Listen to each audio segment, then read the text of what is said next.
Hi everyone, Jeremy here from Flatware Creations. Let's actually put this down on this camera. There you are. Okay, that's too loud, I can't hear anything. Of course, it's just me.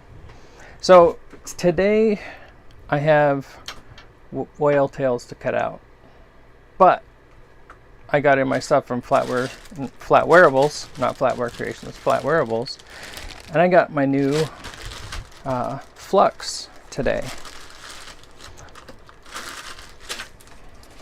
And I got my little bracelet wiry spinny thingy, Flatware bracelet twisting jig. I'll be doing stuff with that later, not today. Okay, that's all out of the way, that's out of the way. So, the other day I tried to solder some of these stainless steel studs onto silver plated pieces that we've cut out of knife handles. Oh, there we go. So these are the studs.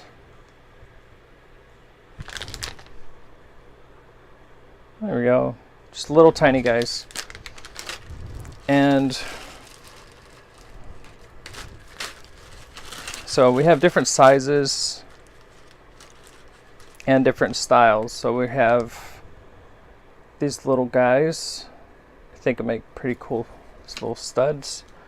Little pieces like this that we punched, and some bigger pieces that we punched. And I bagged them all up because I wanted to make sure I had enough pairs, or I wanted to make sure that I had pairs.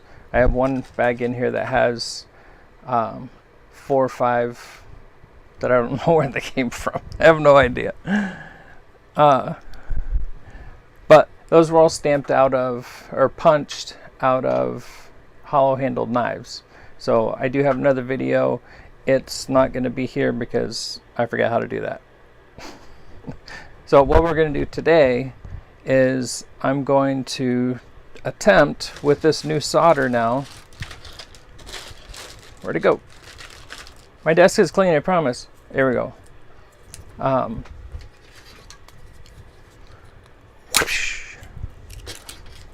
That's what a plastic ruler is for. What, Gus?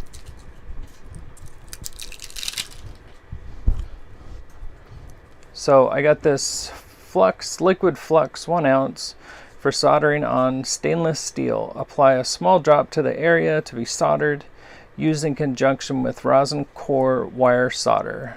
Flatwearable.net. So this is what I ordered. Come on. There we go. Proof. I can read. Okay. I also have my rosin core solder.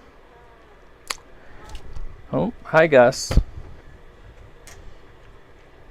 Let's see. You want to say hi to everybody? Of course, he's on the microphone. Look. I'm working on something with Gus. I think it'd be pretty cool. So I'm gonna show you how to get this started. Oh, I forgot to say hi. As you hop on, say hi. We're gonna give these guys a little shot. I'm gonna get you guys set up over here.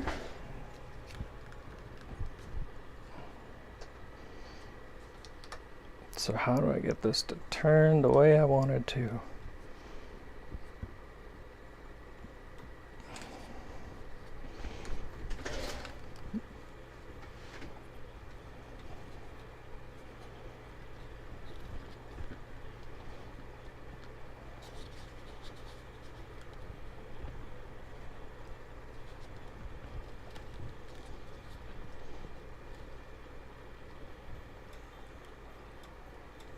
Sorry about all this. Hi, Dan.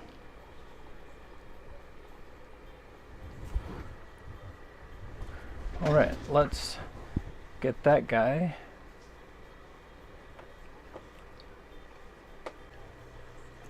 No.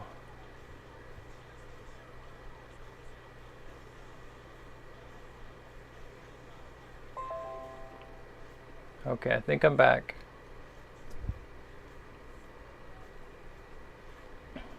All right.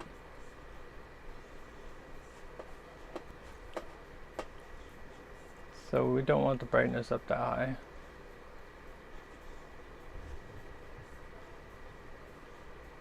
So they just changed this app. And it froze again. Okay, so that's going to be annoying. Because before I could do this and it would change it. Oh, there we go.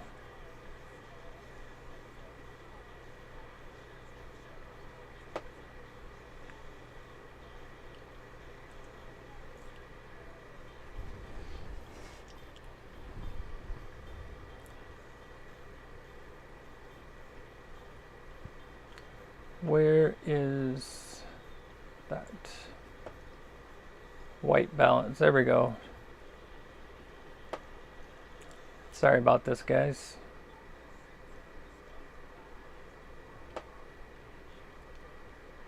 There we go. We got white. This block is actually white.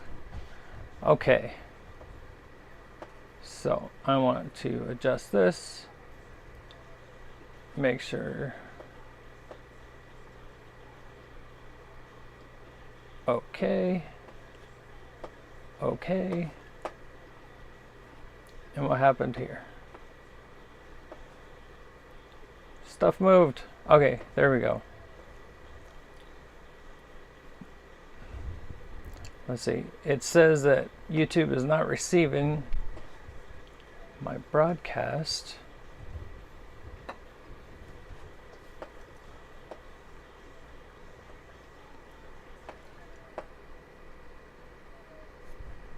Okay, so it shows. Okay, so we're back. Sorry about that. Everything's going kind of weird.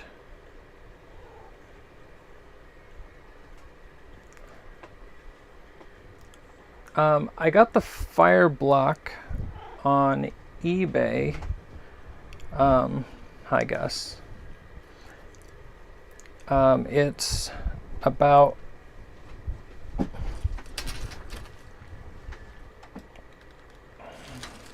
I can't see anything.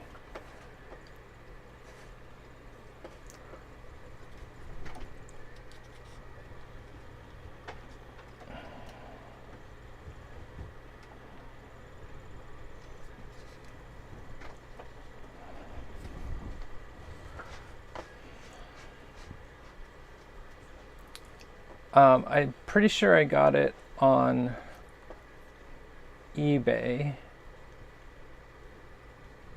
but I'm not 100% on that.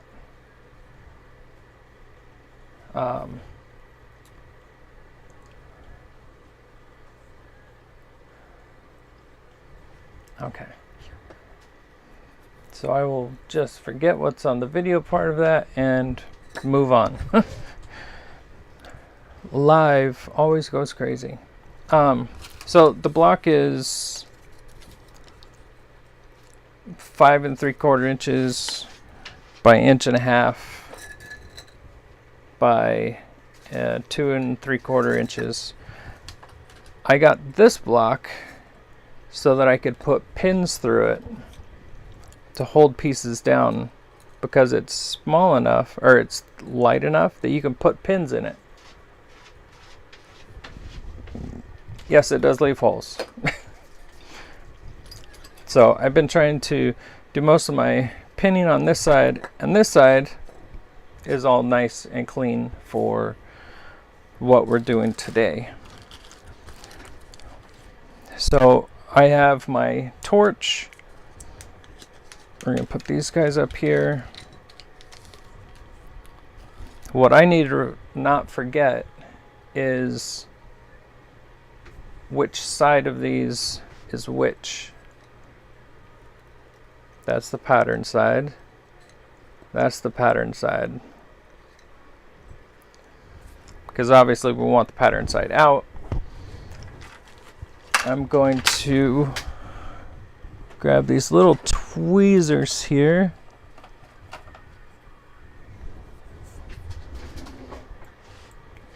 These are slightly modified tweezers. I got a pack of 5 different tweezers, and these pinch together, and then I just sharpen them to a point.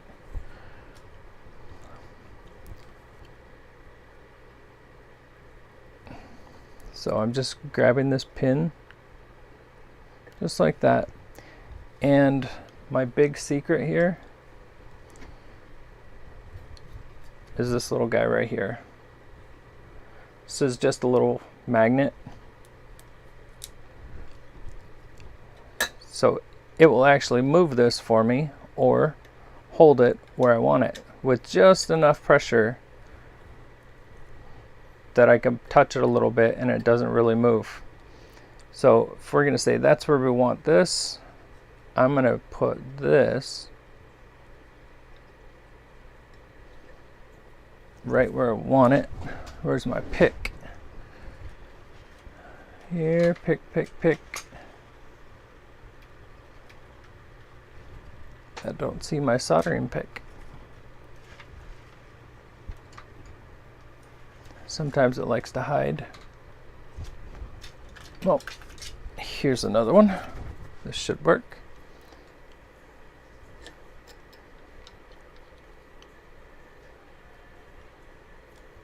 So I want to make sure that that's flat on it.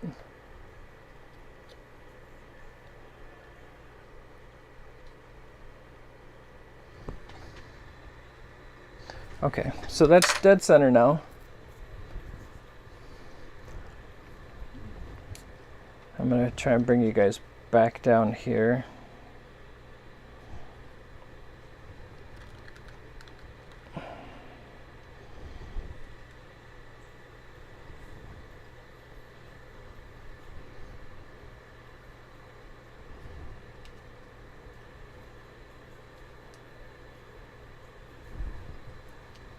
Let's see if I can get that to stop auto-focusing there.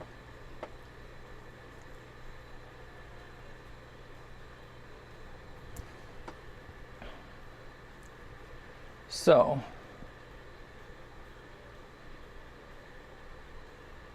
where is it? No, don't die on me again.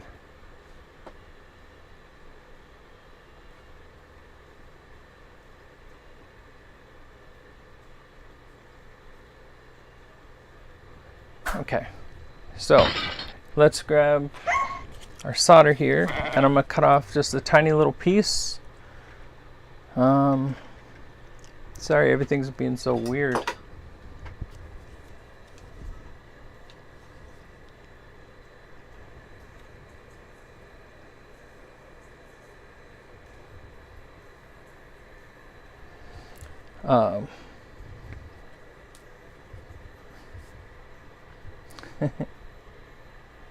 Thank you, Teresa. So I've already pre-flattened the solder out. It is rosin core. I'm just going to take and cut off a little piece. It's a small earring. So I need one for one and one for the other one. Okay.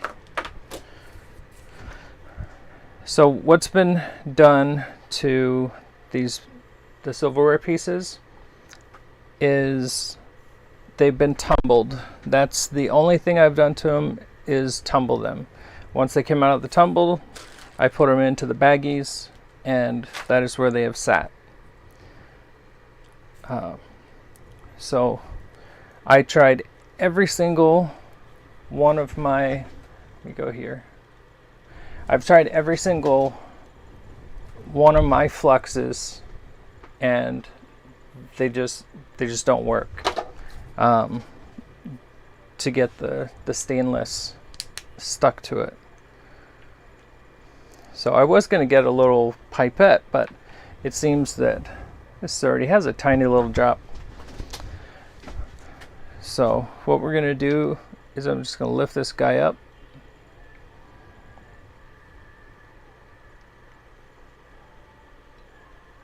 And I didn't even put any pressure.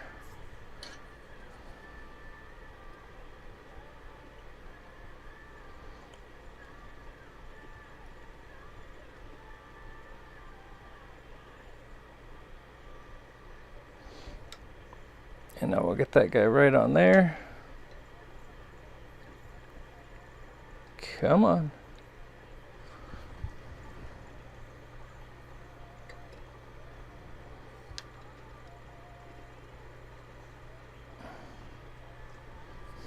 Okay, so this is the first way I'm going to attempt it. Oh. So what I've done is I've put a drop on here, and then I put my little tiny piece of solder on it, and then I put the stud going down on it. So as it heats up, theoretically, it should fall down and fuse. So I have this big torch, and I have the little guy, and I know a lot of people have this little one, so this is the one I'm going to try first. My clicker on it doesn't work all the time. Here we go.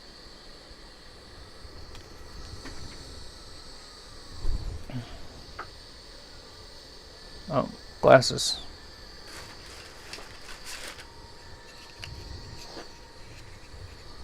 Okay, here we go.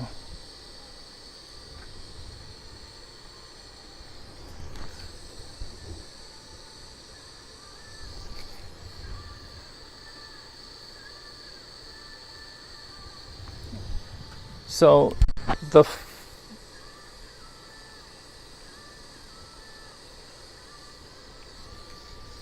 did it really already set? Spray bottle.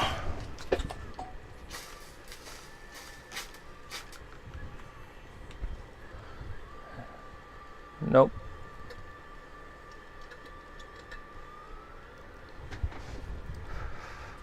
Give it a few more seconds just in case it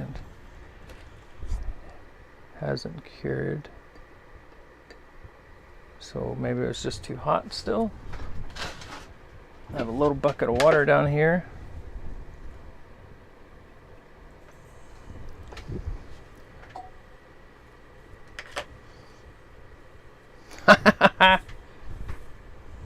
Click. It did it. It's stuck.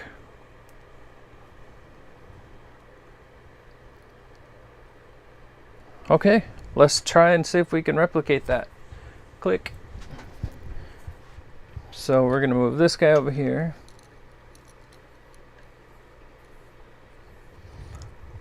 We're going to put one drop. Ah! What happened? And that is not what I wanted to happen. My tip came off of my dropper.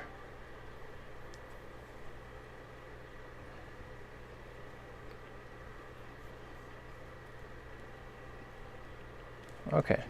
Well, I am going to get a pipette. I have some for my fancy.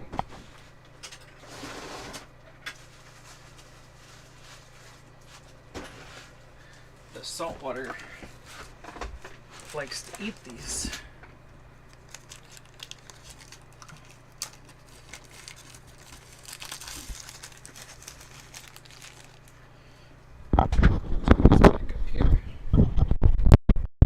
Sorry about the noise. Okay.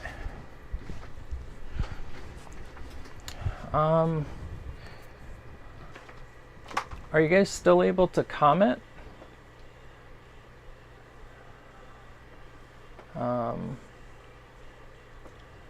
Let me know if you guys are able to comment. So I'm going to be using this pipette to pull up some of this solder or flux. I'm going to put 1 drop on my thing here.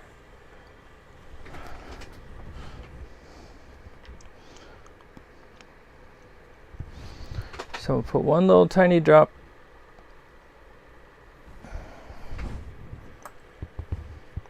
Just kind of shoot the rest back in there.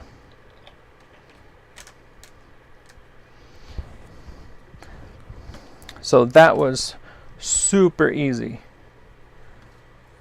Okay. Okay, great.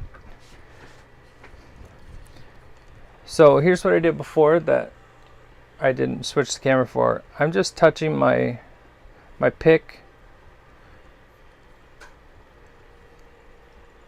to the flux. There we go. Put that right on there, right in the center. We're going to grab our guy here, get it set up on our magnet so that it's straight, and just set it in the spot we want. That looks good. And we're just going to give it some heat, kind of move it around a little bit, burn that flux off. And that was 1 little tiny 1 drop of flux. And we should be able to see it fall. There it just fell. So I'm going to test to see if that's stuck. Just going to give this guy a second.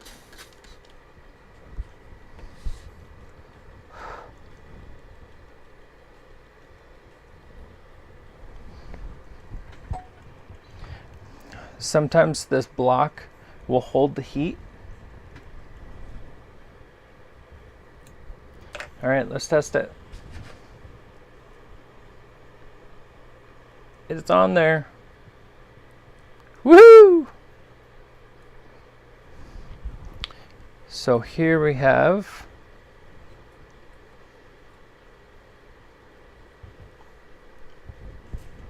click.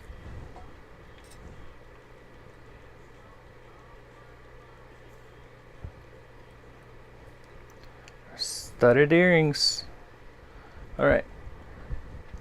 So this is going to be the fun part.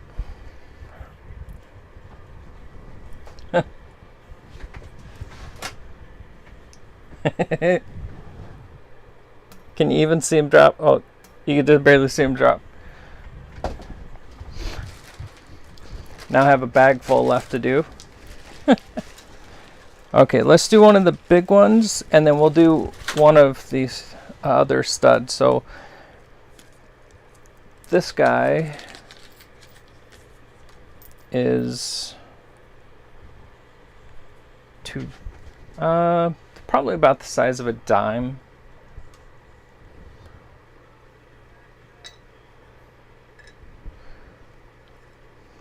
So we're going to do the same thing. That spot seems to be a good enough spot. We only need enough solder on there for our stud. Okay. And then we need our studs. So this is my first, well, that was my first pair of stud earrings that I've ever made. Actually, no, it's not. I accidentally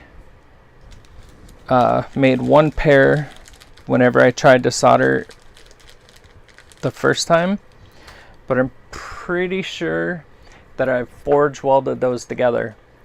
I heated them up so hot that they kind of melted into each other. They are solid, but that's not what you want to do. So this works, and I'm excited about it. So this flux does do what it's supposed to. It does make it so where the solder, or it will make stainless pieces actually solder up, drop right in the middle, drop right in the middle, squirt that back in there.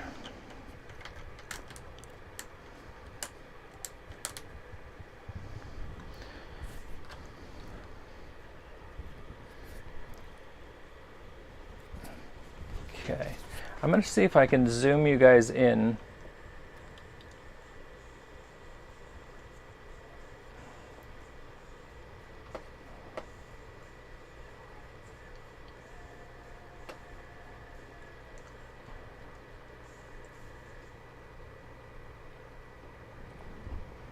There we go. Let's move up over just a touch. Shut off the autofocus.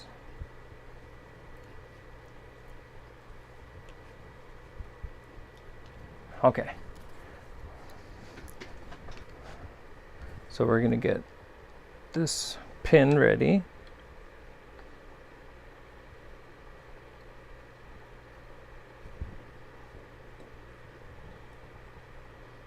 That's where I want that. Like I did before, I'm going to use some of the flux to kind of grab the... You can also use little tiny tweezers for this too. So that is about center. Let me check it from the top. It looks like center. Okay, here we go.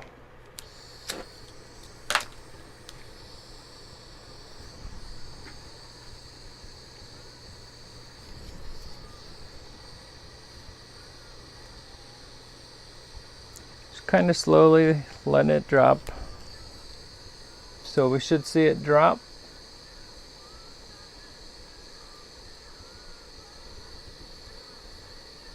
Here we go.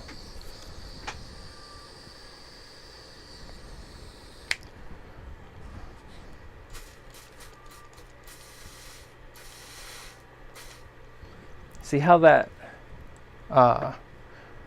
the stem really buzzed? Oh, we're still not stuck yet.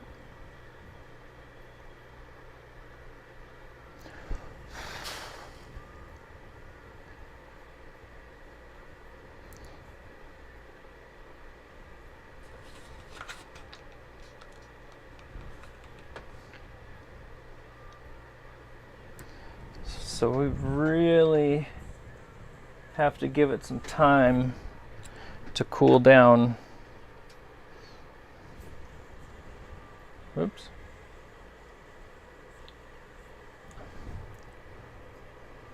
So that one is on there. It's really stuck. So we have to make sure that we're taking and giving this enough time to really solidify. So let's get the next one. We're just gonna put this one right in the tumbler. And let's get set up for the next one. Hey Jeff, how are you doing? We're making some stud earrings here. Oh, you guys don't want to watch me, you want to watch what I'm doing.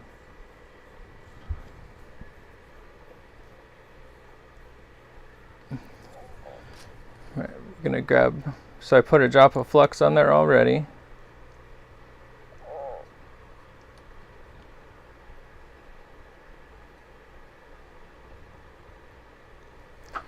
Got that guy in the center.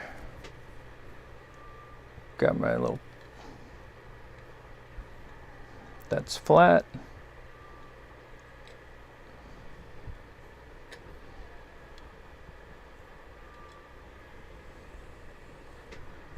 Did my flux come off? Nope. It's just in the shadow. All right, let's try this again. I'm excited.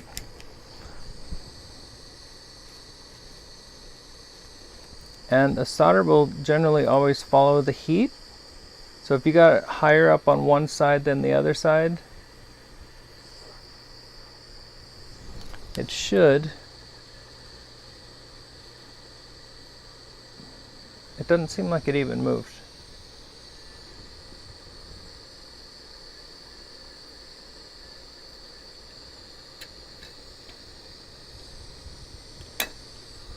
Did the solder come off?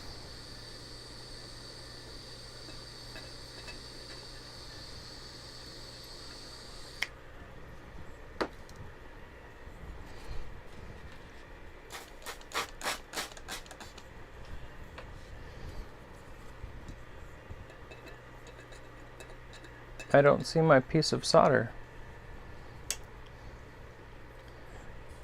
All right, so make sure that's cooled off.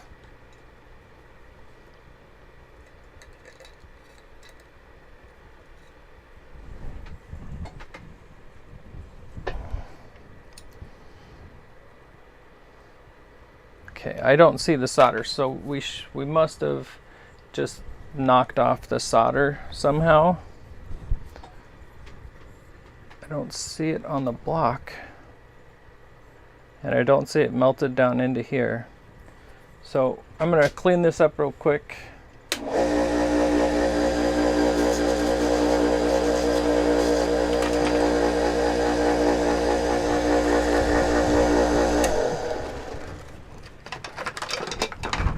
Come back here.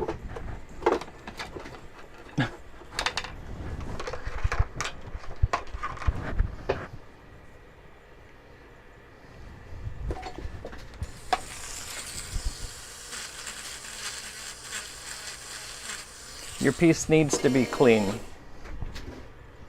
So I've got the center of this clean. So we're going to try this again.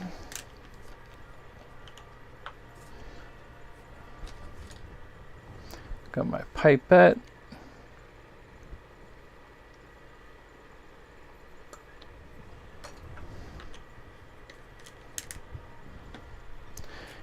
Cut off another piece of solder here. Oh, is that what happened? It flipped up over the top. Okay.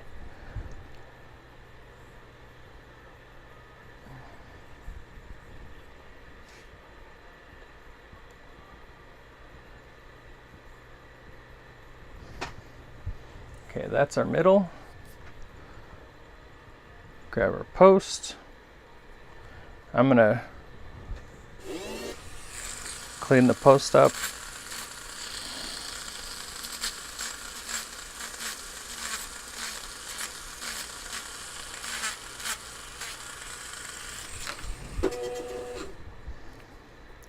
Okay.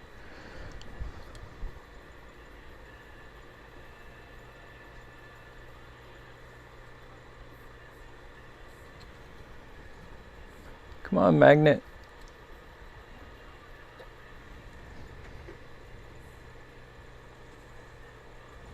All right, let's try it again.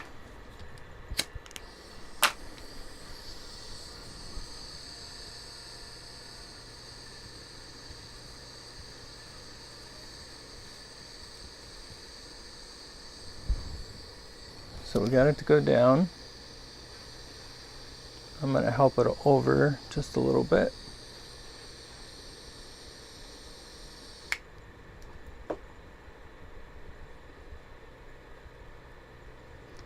So I've still got my fingers on it.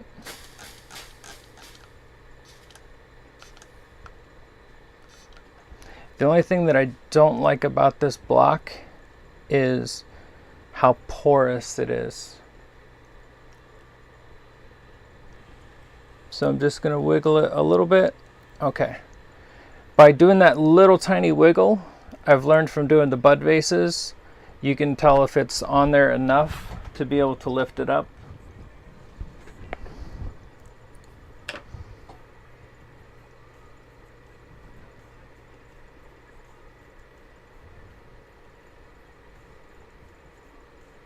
So now we have a nice pretty little stud earring. Looks crooked. It is 1/2 of a tenth of 100,000th off.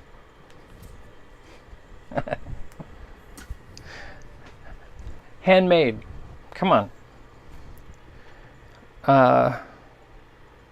Okay. We were going to do the studs next.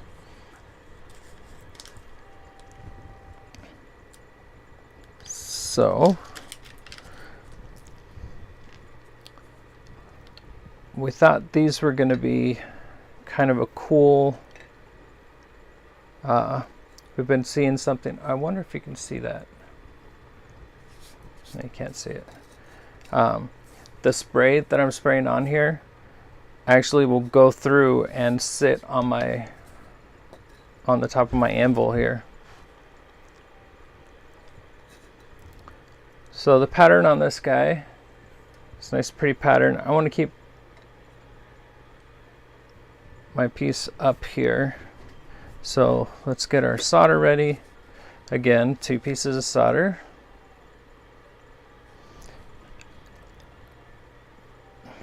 I know that there's one set of these studs for sure that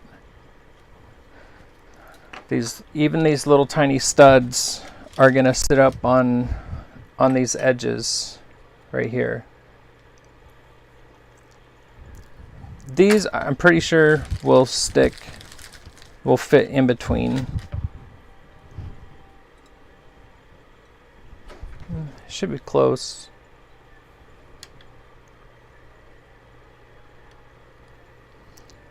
I wonder if it's my magnet pulling that over. Let's move the magnet to the top.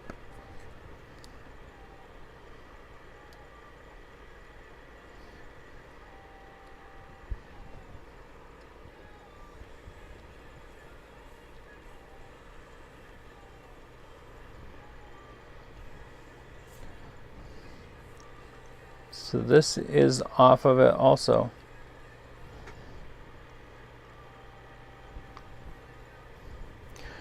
All right, so let's give it a shot. Everything is experimental.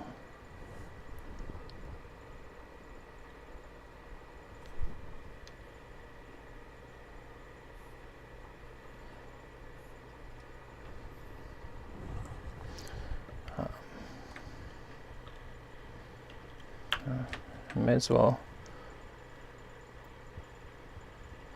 Cool. Okay.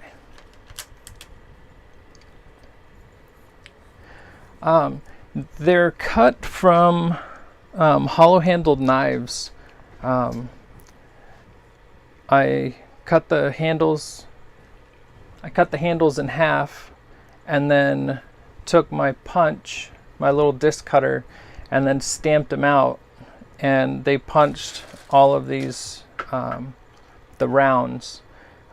They have so many different punches, so many different kinds that you can, different patterns and shapes. Get up there.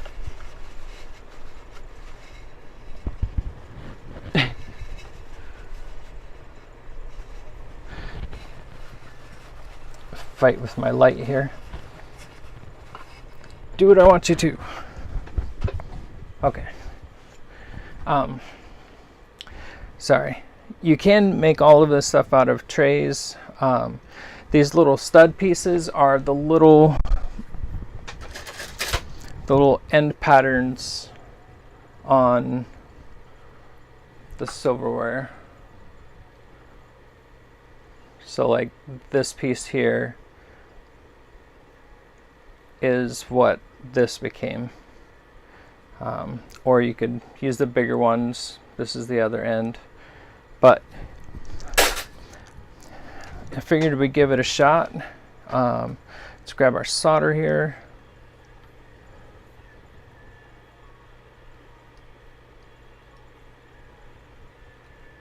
So I made these pieces a little bit bigger to make sure that I get contact with everything.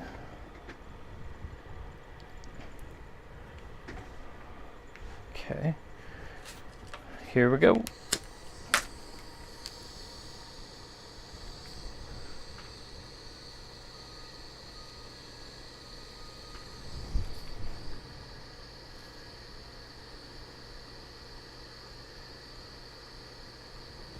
So I saw solder come up on this side, and I saw solder come up on this side. So let's just see if it's done there. I can see it kind of setting.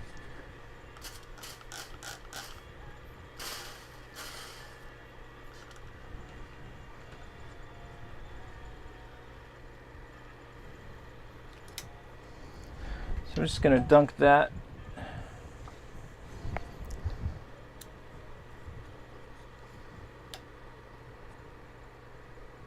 Oh yeah, it's set right down in the hole.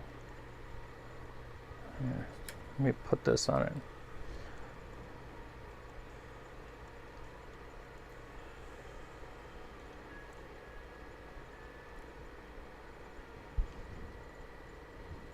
Hi, Steve. So let's see if it's on there.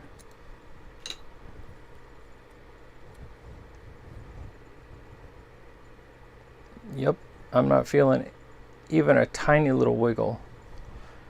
All right, let's see if we can do it again. Let's get this guy moved over.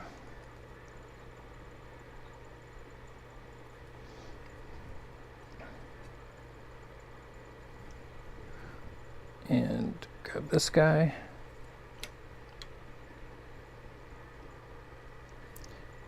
I think an important part of this is making sure that when you get this in the little vice grips here, you set this down and you make sure that it's flat and not tilted one way or another. So this should be nice and flat. Okay, so let's move this up to where we want it.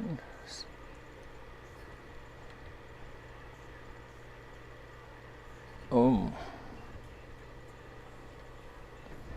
Okay, I think that's as close as I'm going to be able to get it.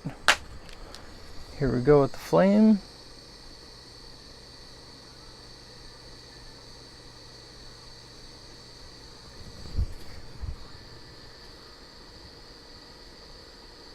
So I saw the solder go up that side. Okay, I think that's it. Now there is steam and fumes coming off of this, so make sure you have some ventilation.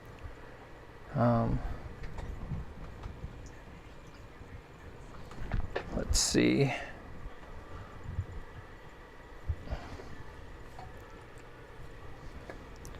And there we go. That one's on there, and it's stuck. So there's one.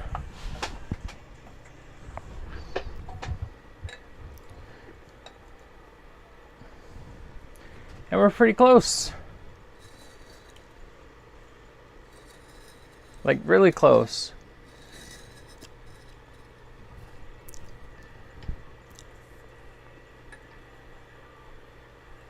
It's not going to do it.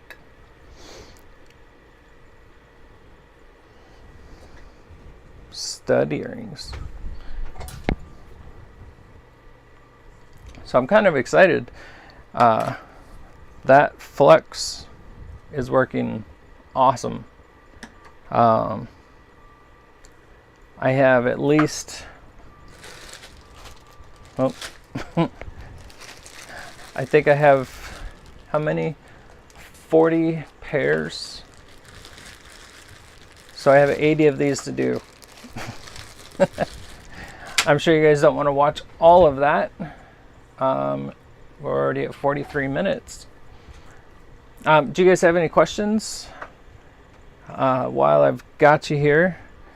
Because I'm going to turn on the tunes and just kind of buzz out and focus. Or I might go make a Bloody Mary. I don't know.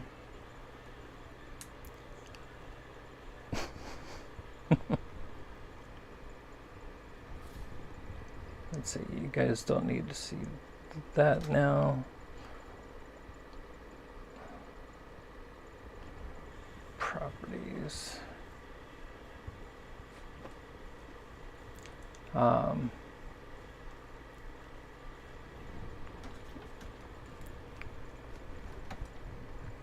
Get this up here.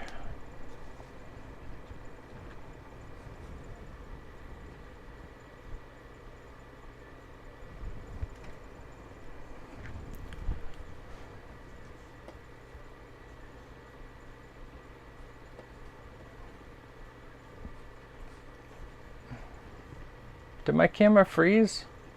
Okay. I'm like, what's going on here? No. No, there's nothing. I just disappeared. Thanks for joining me. I've been waiting for this one a long time. So I've been making silverware jewelry for 8 years now. And this is the first pair of studs I've made. Thank you, Suzanne, for finding this flux. I don't know. It just says liquid flux 1 ounce. I don't know what official kind it is or who makes it, but I know where you can get it. Flatwareable.net. Not a sponsor, or else it'd have the square pin.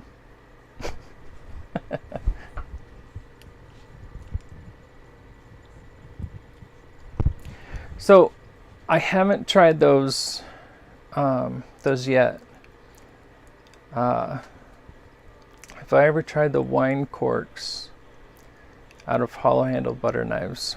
No, I've been wanting to.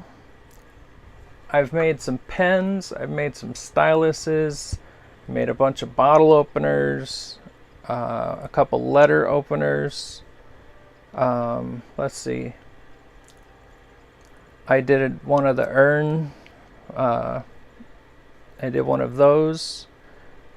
And let's see.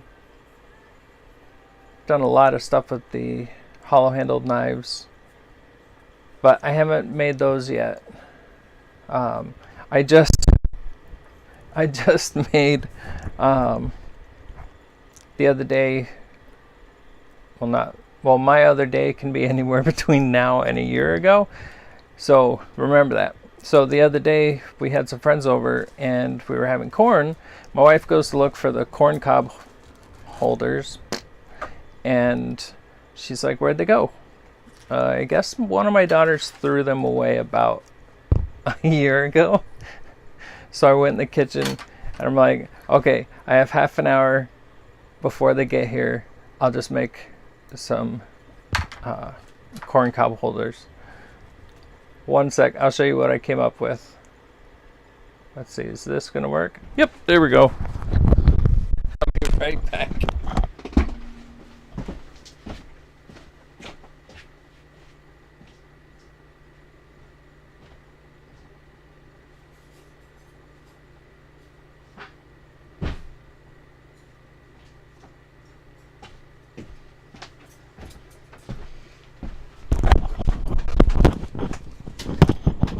Look at that, I'm back. So here's what I did. I took 2 of my monogrammed pieces, and this is autofocus, right? Yep, okay. And I just curled the ends and left them with the long tines. But we're eating the corn like this, and this made it so much nicer, but I needed one more, so I just used 2 that I had that were the same. I made them the same style, but I curled the ends. And these worked great too, because you have enough room here for your thumb. You were wondering how they did it.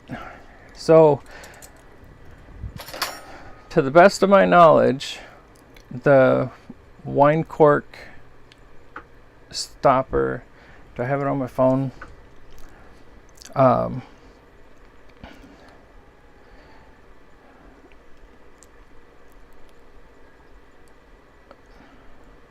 Sorry, I can't do 2 things at once.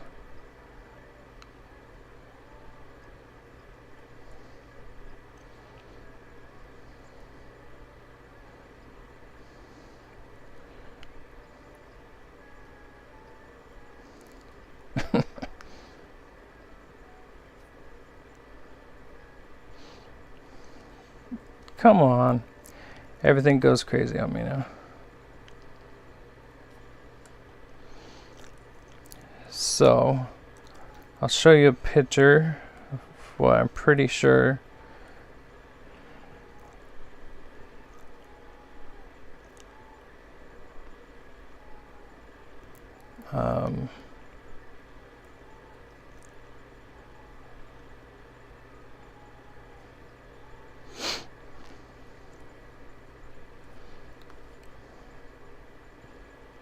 Okay, so this is backwards, but images, I have seen them, and as far as I know, there's a little piece that goes up from the stopper. It's like you can kind of see it here, because they're using these stoppers like that, and this end here will either have a screw or a protrusion of some sort that gets cemented, multiple different glues you can use. You put the glue in the handle, and then you'll put epoxy or whatever, and then you'll put them together and clamp them together. To the best of my knowledge, that's how they've been doing it. I would do it with one of my clamps.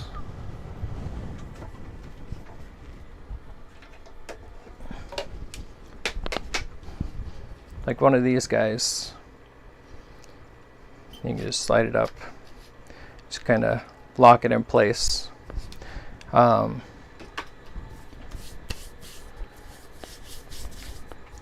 Yeah, I've done that.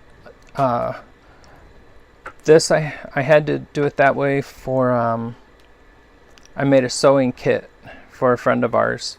It did the seam ripper, the little needle threader thing, and I did something else for her. I don't remember, but I used E6000 before. I've used my favorite one, this 5-minute Loctite epoxy with the little mixer there. This is what I use to make my magnets. Sorry, I'm looking up there and you guys are right there. I just got a batch of the magnets in.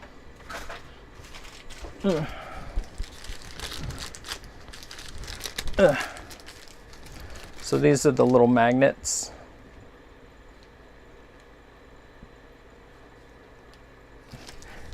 They are 2/10. Yeah, 2/10 by 2/10.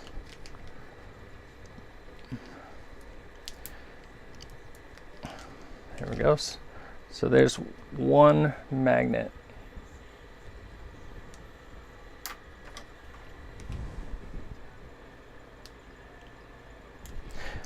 I will be doing a tutorial on how I make these magnets, well, how I take these magnets and the shells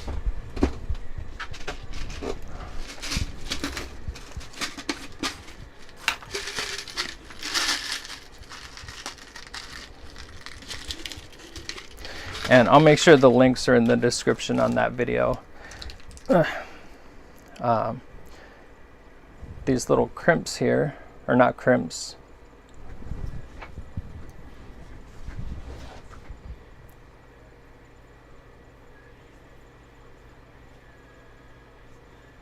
okay, I just wanted to say thank you for sharing your talent as a brand new bender.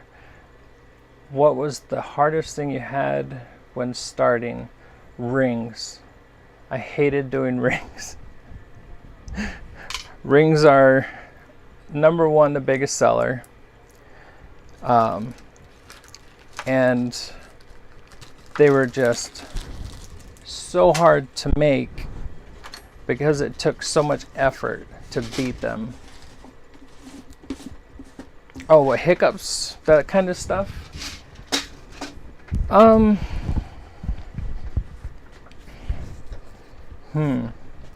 So my OCD helps reduce the amount of hiccups.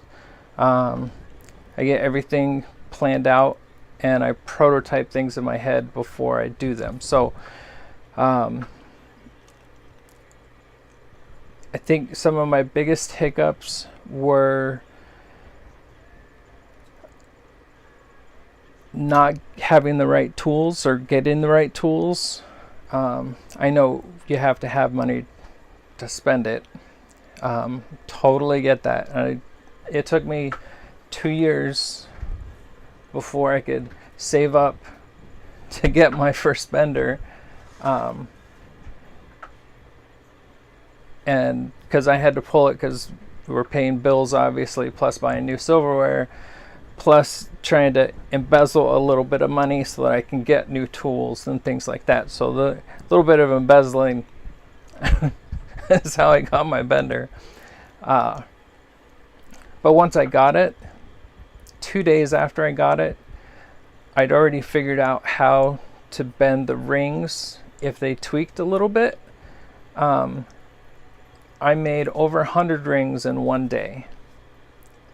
So you times that by $20 a ring, that's $2,000 1 day. And that's just this one tool. So this one tool paid for itself time and time again over. When I first started out, if you go way back in the videos, I built my own buffer from an old motor, and I had a pulley with a spindle system on it, and that's what I was using.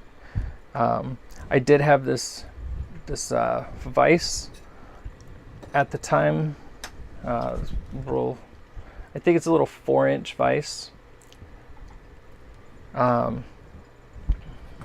Get a drink here.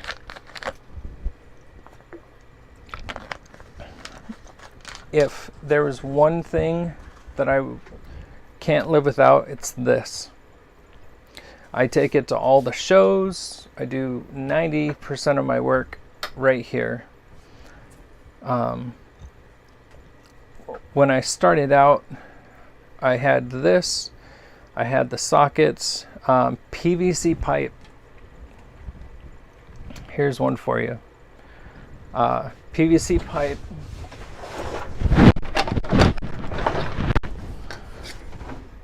I used for everything. So I've used them for, like this one is obviously bun holders. When I bend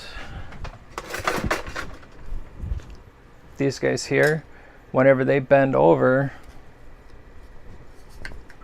they're almost at the right size. And then I would take and drill out this little section here and this section here and put a teaspoon through there. But finding the right size for things, I used a lot of different PVC pipes, and this is schedule, I don't think it's schedule 40 because it's pressurized, so it's not the thin stuff, it's the thicker ones. Also, that's what I use. So this was the size that I used to make my bracelets. I would put my bracelet in the vise, or put the silverware in the vise, and then bend it around with the hammer and just keep bending it. So whenever I got my press, this was one of the rollers that came with it. I took a coupling and I drilled out the inside so that this guy would slide right in. There's a little bit of a gap, but it's not enough to stop it, so I still got to keep my regular size for the bracelets that I'd figured out how and what I wanted to make.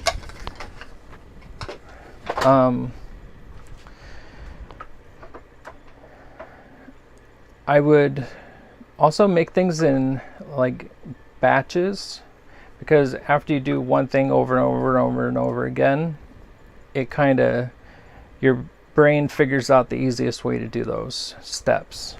So if you're making a ring, you'll polish them up or wipe them up. Yeah, I think it was scheduled 40. I'm thinking schedule 80 because I just redid my power to my house, but that's a different conduit. So, and measure everything. When I started out,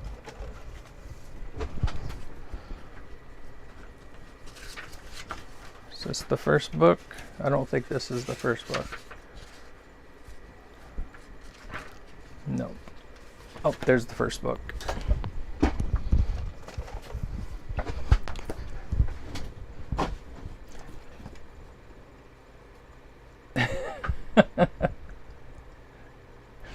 Nice.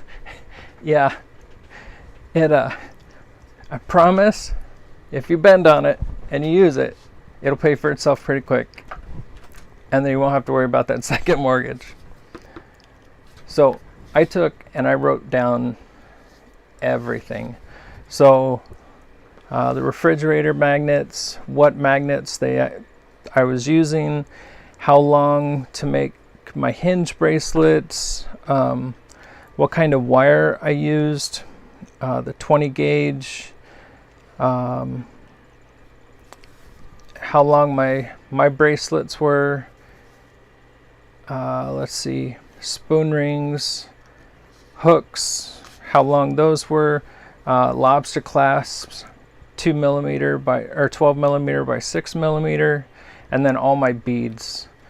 I have 1, 2, 3, 4, 5, 6, 7, 8, 9, 10, 11, 12, 13, 14, 15, 16, 17, 18, 19, at least 19 trays with beads on it. So in the rondelles, I did the 5x6, 6x8, 8x10, and that let me know what I know they've been out, and especially the Canadians, they've been trying to get a hold of them at their stores up there, and they can't get them either. I haven't looked on eBay or Amazon recently, but yeah, everything's still caught up through the shipping thing that's going on.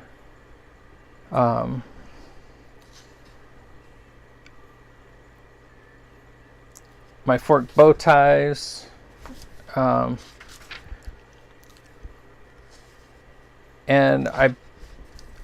so this is the kind of how I did things to start. My cat earring set, I would write down all the parts that I needed.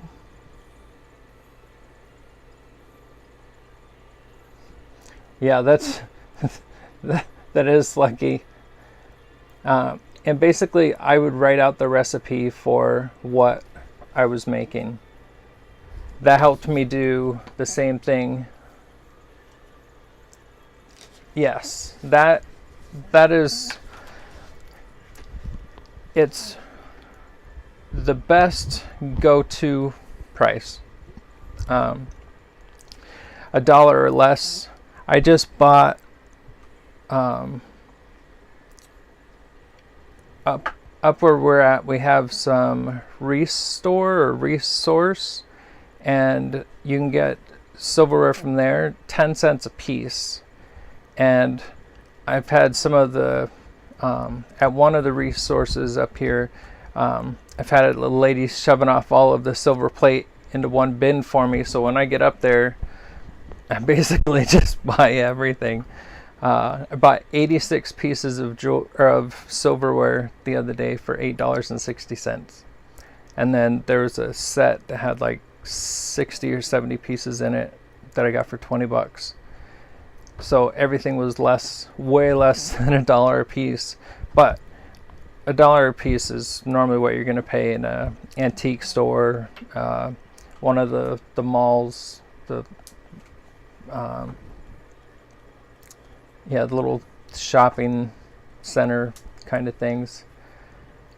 Yeah, I was like, take my money. I had silver piled up on the floor and I was in the way, so I went and got a basket real quick and just tossed everything in it. I was super excited, and there was at least 3 patterns that I've never had before, which is really cool. Yeah, whenever it gets to that point.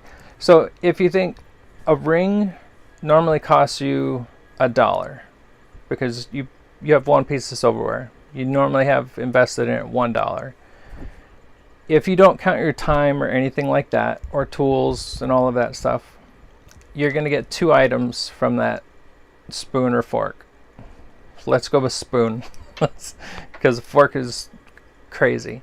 You'll get 2 items. You're going to get a spoon head, and you're going to get the handle.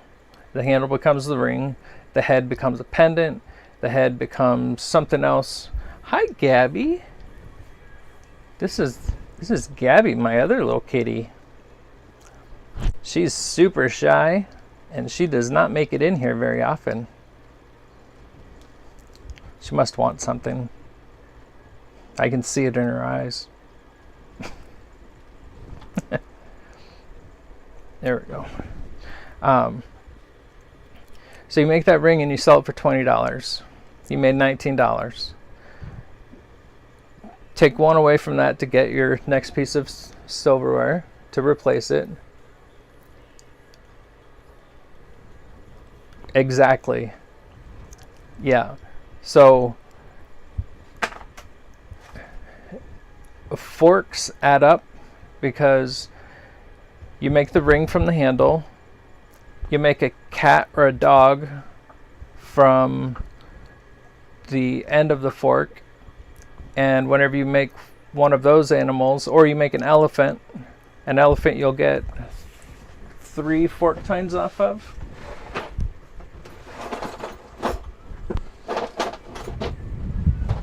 Who do we got in here?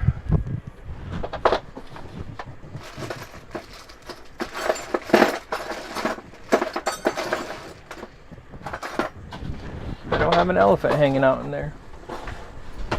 Oh, there's one in here. Nope. Anyways, with an elephant, you'll have your 3. I have a whole place full of silverware, and I can't grab one.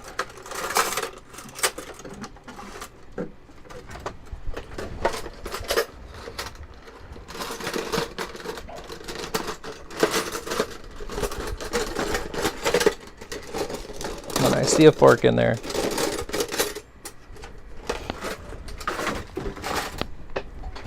Okay. So here's the math. $20. Then you get your fork head. Say you make this into an elephant. You curl up this tine. And this one's just got some weird tines on it, but just your average fork. You curl this up. That's your elephant. And then you cut off and you make the legs shorter.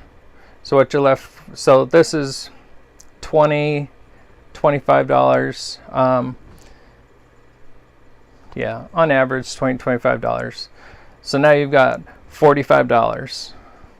Now you take these 3 pieces that you cut off and you have a pair of fork tine earrings, another $10, $15. So you're at 20, 40, call it $50 for $1. And that's before you do anything crazy, like if you make the hearts. Every piece of this is worth money. Even if you just did a single tine, you can do a single tine and turn it into something. Nothing's coming to my brain right now. But yeah, the markup is crazy. But you have to not forget your time. Unfortunately, it's hard to count learning time. From beginning to end, it takes me about 2 minutes to make a bracelet. Or not a bracelet, a ring. But I have my tools that I have to use. How far did I go to get the silverware? How much did I pay for it then? I never thought about any of that whenever I started. I just wanted to get the silverware and start creating. I have not thrown anything away in 8 years. I have all the pieces in my my cat box totes or litter box totes. Keep it all. I use this thing. It's empty now, but I kept this thing on my desk, and every time I had a little piece, I tossed it in there, and every once in a while I take and just kind of dump it out on my bench, and something would just pop into my head and I'd try and make it. Or if somebody had a project that they wanted to try and figure out, or wanted me to try and figure out, I'd go into the junk pile and start digging in that. What got me into this? So my back is demolished. I had back surgery at 26. It dies on me. And in the winter, as soon as it gets cold and my back tightens up, everything pinches off, my legs go numb, just absolute horrible pain all the time. So at that time, couldn't work. When it really got bad, I couldn't work, I couldn't do anything. So I was trying to figure out how I could contribute to my family. My wife's going to work, and I still have my girls, they're at school, but I wanted to contribute something, and I tried a whole bunch of different things. Jobs to do at home. I'm not very good at typing, so I can't look at something and type. Creativity, I can do that, so I tried a bunch of different jewelry things. I've even made earrings and necklaces out of medicine bottles.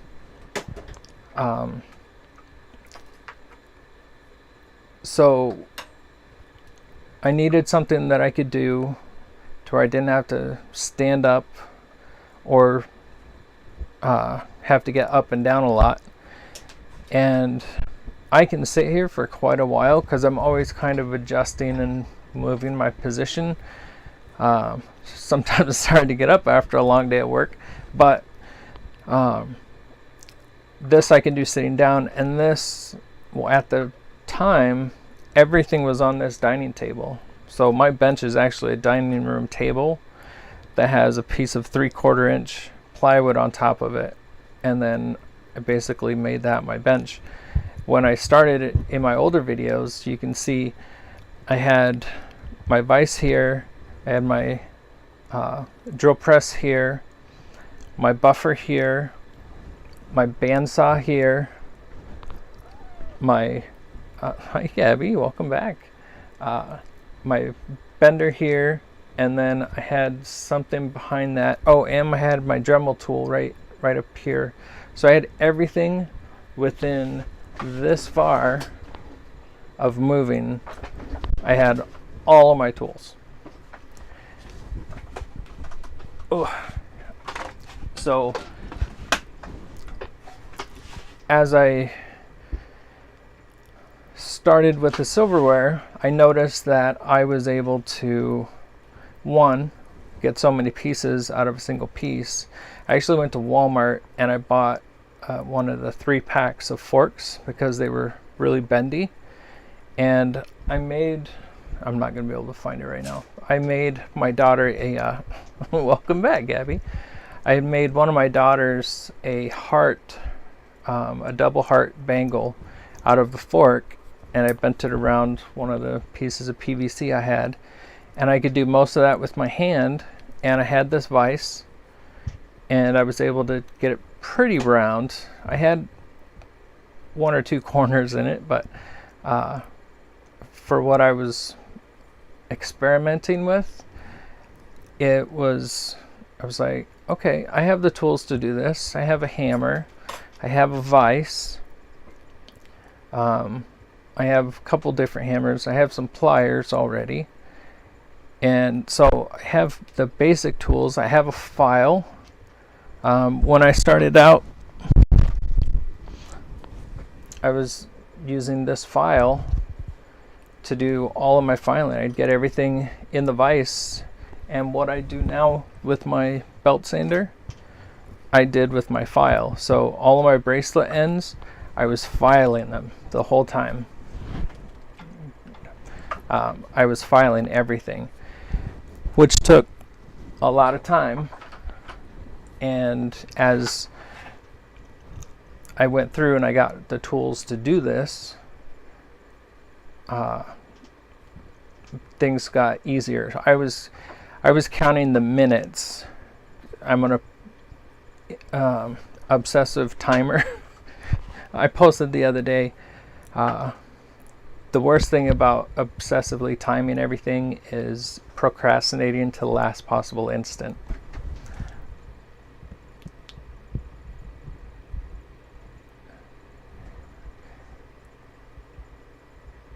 Yeah, I was definitely old school bending. Yeah, the new stuff is amazing. I know people who, some of the Silverware jewelers from Vermont, they'd been doing this for 15, 20 years before this stuff even came out. And they were doing it the hard way, just muscle. I mean, it was taking me 8 minutes to make a ring to where I thought it was wearable. And that's a long time. So as I got the tools, so my first major game changer was I was putting everything in my vise and I was drilling all of the holes.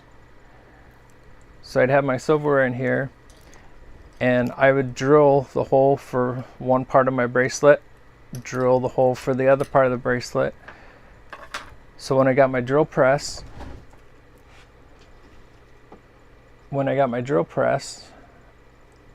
I was down to 30 seconds a hole instead of a minute a hole, which just made things so much faster. So as I did this, I found out how, the other thing that really got me into it was I was on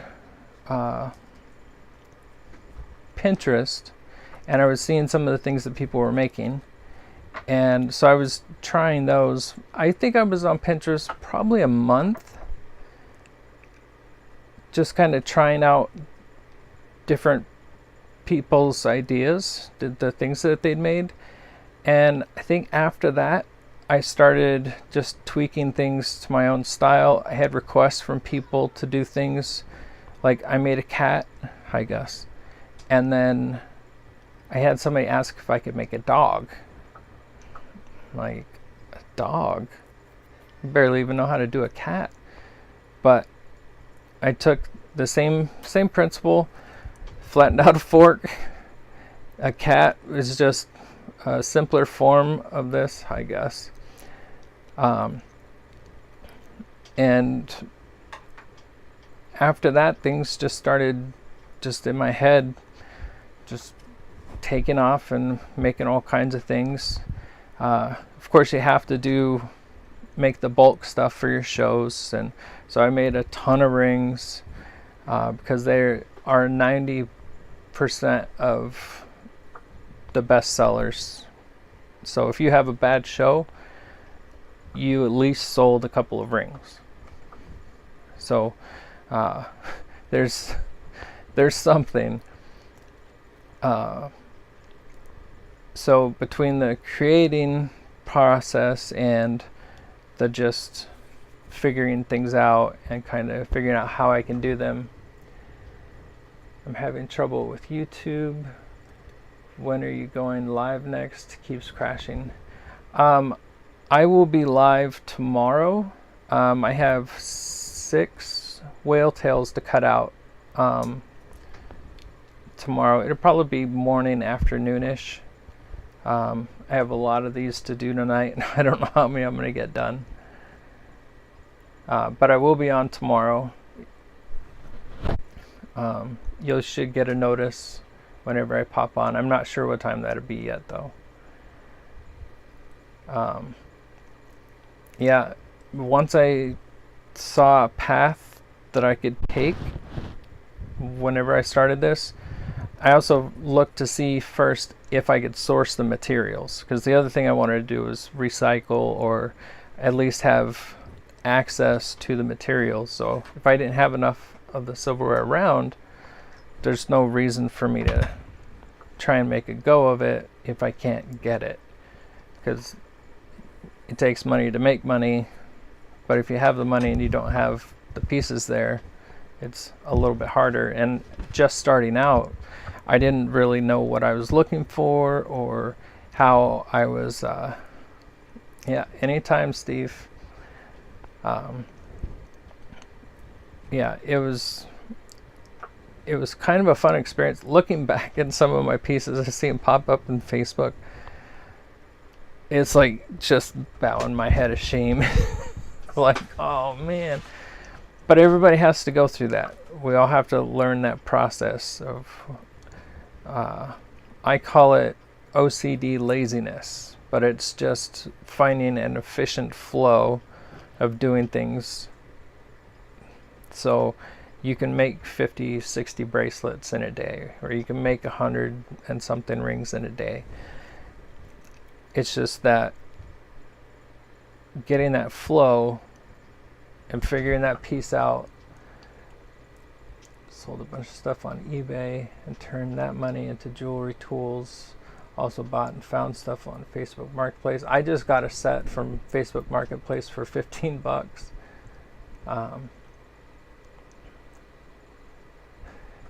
There is no such thing as over the top. Cabochon machine and centrifugal casting machine. Oh, that's where I'm going next. Oh man. I have started pouring my own sterling. I have a couple of different molds, but once I got my rolling mill and I started making my little ingots, and the last few things that I've made, I've done from a little ball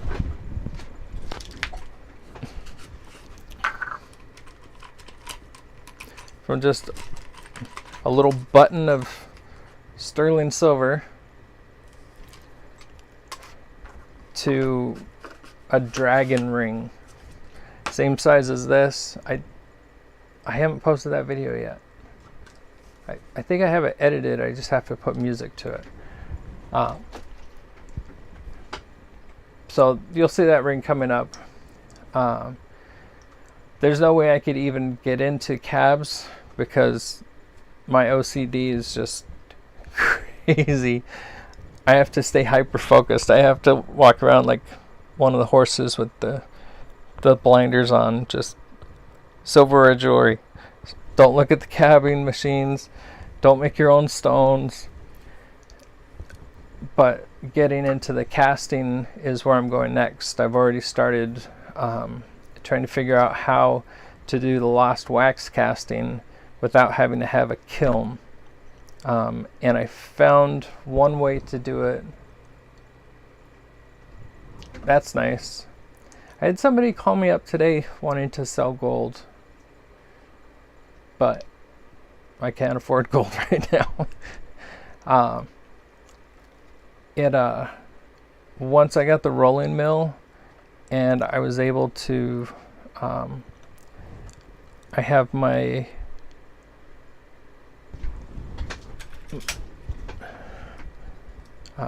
my micrometer and the rolling mill. Pretty much that was it. I got my soldering stuff. That was the hardest part for sterling. The fork with the stones in them. If any luck selling those. So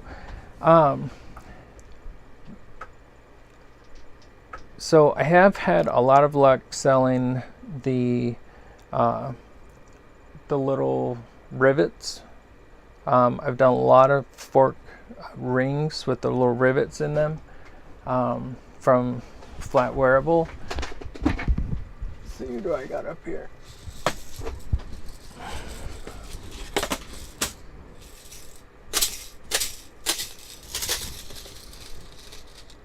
like these little guys. And then they just use the rivet backs. She has a ton of them. So this is, I actually ended up with all the month stones and a couple of different ones from one of the packages of the 50 assorted or whatever, whenever I did mine.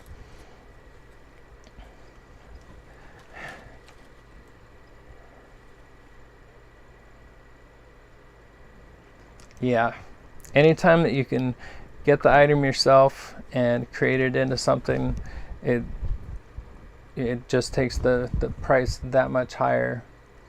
Yeah, I have pretty decent blinders, but I still squirrel every now and again. So yes, I have put the rivets in at the shows. Where is that tool?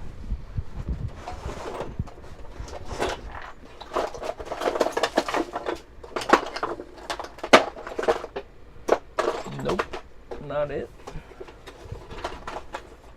There's a pair of pliers that Suzanne sells at Flatwareables. Oh, here they are.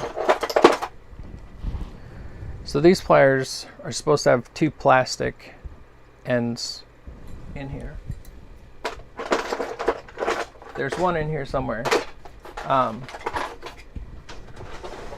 I used one and I took the bottom one off so that I could really crimp on to the bottom rivet base.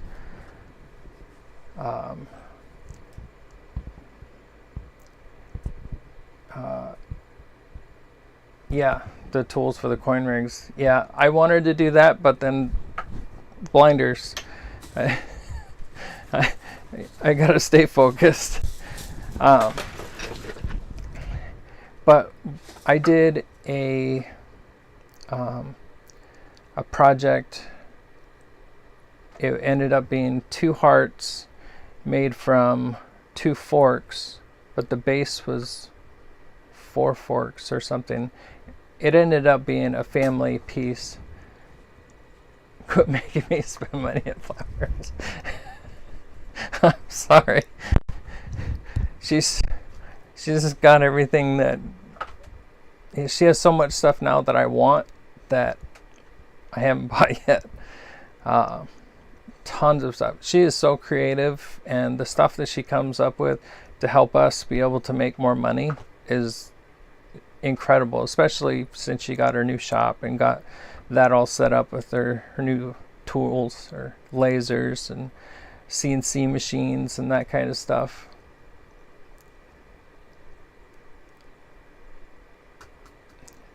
You can use pliers for those, but you're going to want to put something over the top of them. What I try and do is I'll use my press if I'm here at home. That's why that was acting weird. If I'm here at home, I'll use my press and I'll use a piece of thick leather, and you can kind of see here where I've done it.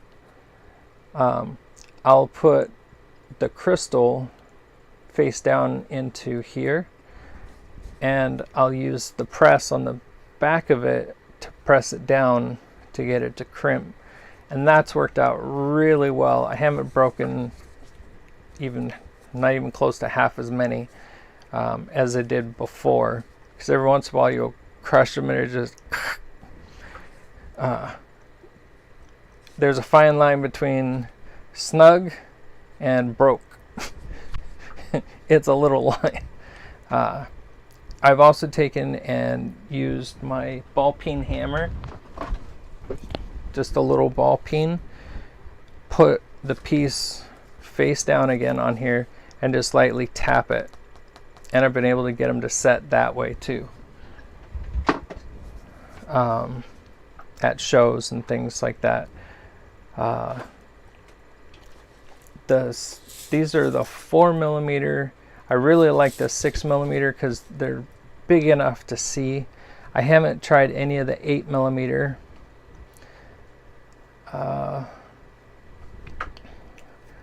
Jeff, I used to coin roll hunt and have over $1,000 face value in silver coins. Again, make them into something and sell for a premium. Yep. Over just junk silver prices. Yeah. Where did you get your leather? Where can I find something like that? That's exactly it. Saddle maker. I went to I was driving in Burlington and I saw I forget what, it's not a tannery, but he had a big sign up that said leather work, and I'm like, I need some thick leather so that I can work the silverware into my bench.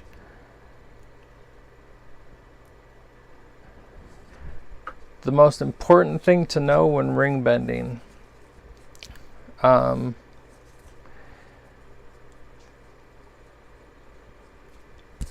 in the press or old school. Let's see, Steve. Let's see. In the press, the most important thing is being able to get your ring straightened out, because over time, where's that block? Over time, your block is going to do this. Yeah, that shouldn't be a problem. It's pretty thick.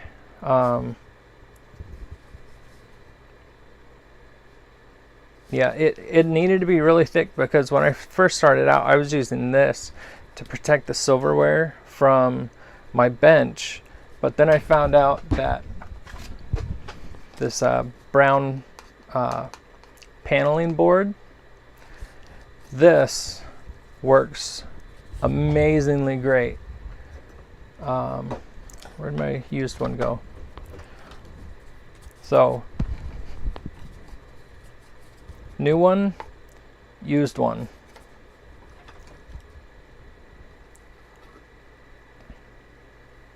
Okay, so you have the Pepe tool one. That's the little, the one that bends it around. I haven't got to play with that one. I would say the biggest thing wouldn't be so much as making them as it would be to adjust them, to make them to where you can adjust them. And this thing looks like it keeps auto-focusing.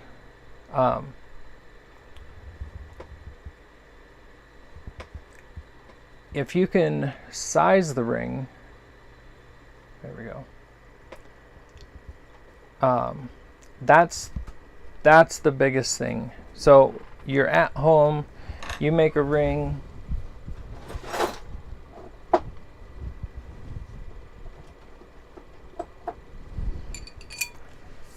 You make a ring, and this one here is a 7.5 ish. Yeah, 7.5. Being able to adjust it, because this ring is round, so it's really round, but you look at it on here and you see the gap. So there's flat, flat, flat, flat, and then you come to this gap. The person wants the ring a little bigger. So say they want an 8. I'm just going to lightly tap that until it drops down to an 8, because that's the spot that can bend out. And there we got an 8.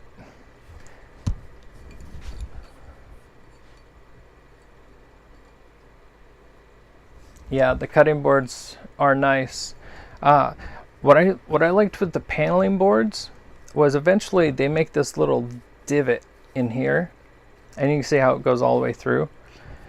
Whenever I'm bending my forks flat, there's this part here that wants to stay curved even after it's flat. I can put this piece right here in the center of that, and it will actually dent it downwards, and I can get my forks really flat with this. So making the rings whatever you want at home, but being able to size up and down at the show, that's different. Normally you're not bringing your tools with you. I will always bring my anvil. I put a little piece of paneling underneath it so it doesn't mess up the table covering. And when you're sizing the rings for people, normally your round rings, yeah. And I can talk for hours. Yeah, I'm always here. Messenger, a lot of people message me on there asking questions. Through here I've gotten questions. And I have a whole list of things that I still have to try and build for people and get it on the videos.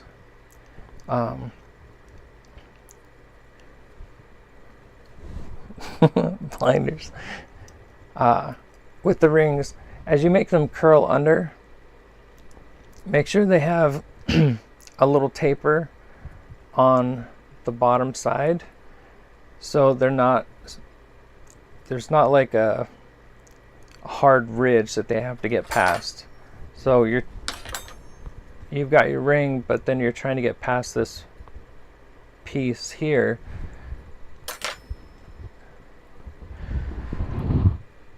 That is a big thing. Let me finish with the ring first. If you're sizing a ring, always do it with the side that goes under facing you, because you can tap this down, this middle piece here, you can tap it down and then roll it over and tap the top down to it, and to make it smaller. And to go down, just a piece of PVC.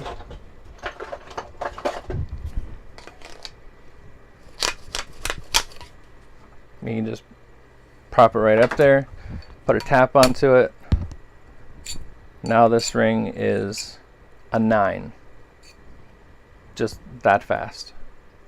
So that's probably the biggest thing, because you can make all the rings in whatever size you want, but the people are going to find one, like they'll find this orchid one. It's a little bit harder to bend because it's thicker, but they want it, and they want it in a size 9 or size 7, and I'm in an 8. You have to make that sale. So being able to size this fast enough to keep up with your other customers, just a few taps, just being that right side, that underside towards you, so it's facing you in this direction. That's the biggest thing for the rings. Being able to adjust them, it takes a minute max generally to size a ring for somebody. So they come up. No, it's okay.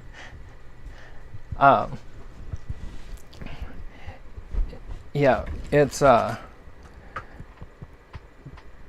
being able to do those modifications also helps people to see that it's all handmade and you made it, which makes it more of a draw for them. It draws more people into your booth. And like you asked, I need more water.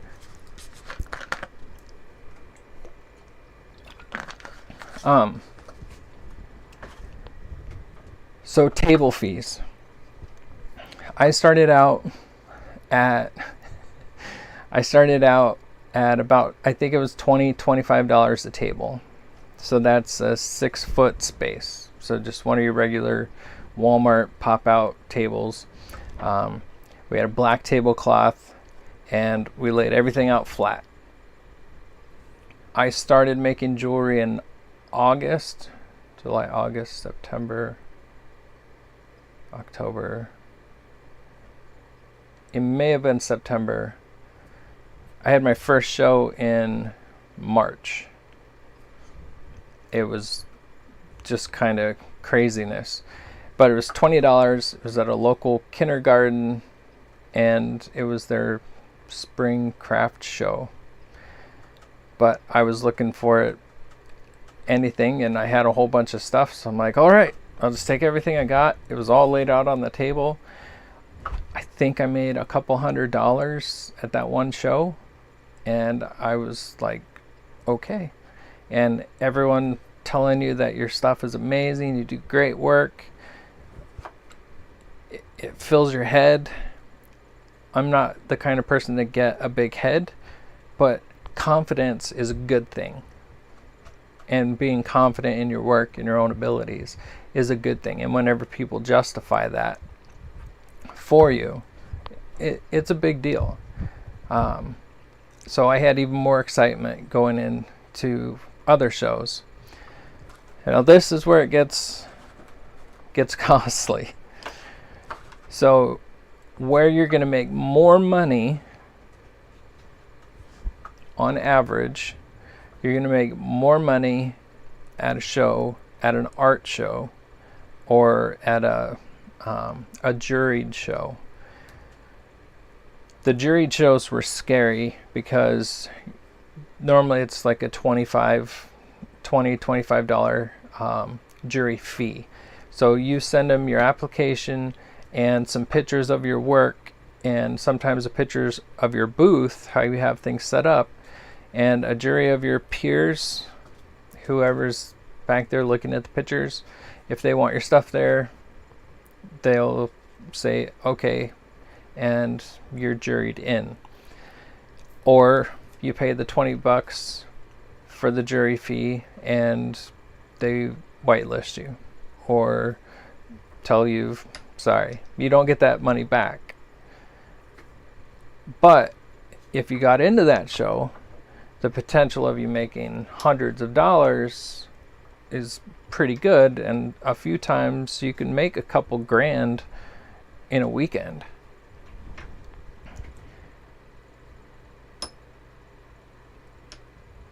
Yeah, the juried shows is where you want to be. Building up your table so you have the most use of your 6-foot space. Generally you're going for a 10 by 10 space at those shows, which size of a canopy. If you do get a canopy, get one that you can push up from the middle and it all comes up. Straight legs and white will get you into pretty much any show, indoor or outdoor. Even if you take off the canopy or leave the canopy up and use it as display. We used to hang our wind chimes off of it, and just kind of every once in a while I'll shake one of the legs and all the wind chimes would go off. So start out small, and just like with your tools, continue to build up. You can go to a fire station craft festival. Display and setup is very important. Because you're limited in space, you want to show everybody as much as you can. My wife used to always yell at me at this.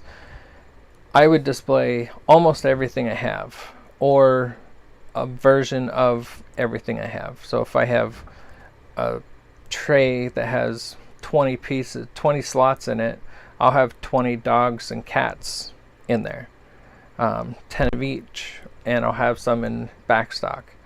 Or I'll do a full tray of dogs and a full tray of cats, and because every piece is different,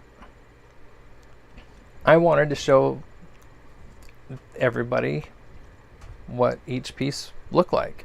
So, I mean, everybody's different. We all have our little eclectic sides and little things that we like. Whenever I'm making the dogs or the cats, there's little uniquenesses to them. So some person might see their dog and like, oh, I want that one. That one looks just like Fido. But being able to scale up, you're still limited to that table. But if you can put up a couple shelves that allow you to stand things up, while still being able to see over it, you can display so much more. So you've got like 6 feet this way, you've got a foot out front, maybe a foot, and then you go up and you have about 6 inches, and then up and about another 6 to 8 inches. That's a lot of extra table space for a lot more items. I built all of my displays. I'm trying to think if there's any here on YouTube. I know on Facebook and my hacked Instagram account, right? My hacked Instagram account, if you go to Flatware Creations with 2 S's on Instagram, go back a little ways, you'll be able to see our tables and the setup, what all of our stands look like. I built all of those myself. Sorry. Suzanne has some amazing new displays.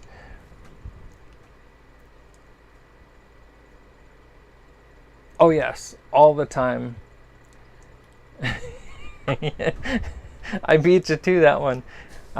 Yes, she has a couple of displays that are just mind-blowing. Just crazy the amount of items that you can get in a rotary. It's great. Yeah. I get a ton of orders after shows.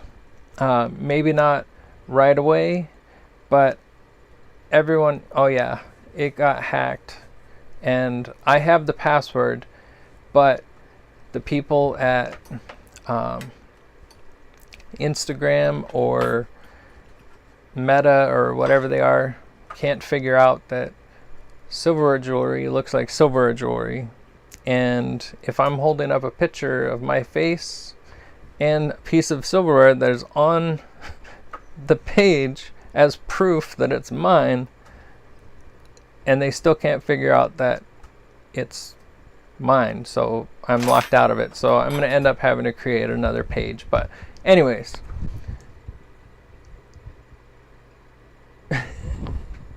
well, at least until you buy everything, and then you're good. But then you got to watch out for all the new stuff she comes out with. But if you go back in that, you'll see all of our old displays and things. And it was a tribute to the shows. So I have posts on Facebook for different things. I have a few different items on there on the marketplace. I have a couple that talk about family heirloom jewelry. So do not take this on until you're ready for that kind of pressure, because one-of-a-kind pieces are one-of-a-kind pieces, and if you don't know how this silverware is made and what it's made from, you can go like this and bend it and it's great, or you can go like this and it goes pop. Now it's toast, and you have to, this is somebody's heritage. So make sure that you, before you take that on, even now, after I've done thousands of bracelets and thousands of rings and thousands of pendants, I still get butterflies because this is this person's family heirloom. But you will get orders for rings. Christmas time, you get a ton of orders for pendants and things. Here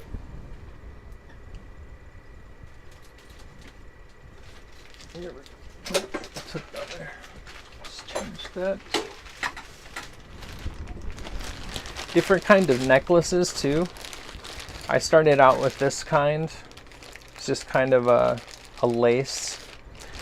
And then I went to these string rope ones. Yeah, they're definitely cast. The Godinger stuff is definitely cast. Make great wind chimes, and if you can get them cut down into small enough pieces, they make nice pendants. But yeah, they'll snap. Once I found these, people loved them. And I have a whole box of stainless chains that I keep also. We had so many of, I can't get to it, but we had so many of our chains say 925 silver, and when I tested them, they're not silver. They're not magnetic, but they're not silver, they're plated. So I switched everything over to stainless steel, and that got rid of all of that. I didn't have to worry about the necklaces tarnishing and taking and wiping them down, especially after a few shows.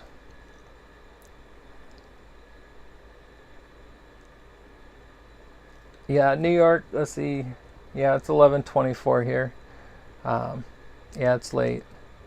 Have a good night, Steve. Let's see. Was that Jeff? Yeah, a lot of heirloom jewelry, a ton of orders after, bracelets and things. Anything that you can try and get a hold of. If you're just starting out, charms. Try and get some good charms to go over the middle of the bracelets. So this is a customer's bracelet I just made. Let me grab a pretty one.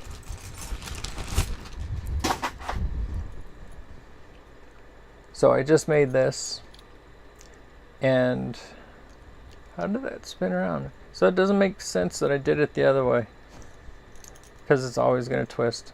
That's hilarious. I was today years old when I learned, but a lot of people will hang charms and things off of these. So the more charms you have is a plus, but it's also a negative because you have people going through charms. So if you put a couple on there, you can get away with. Normally people will just pick that bracelet.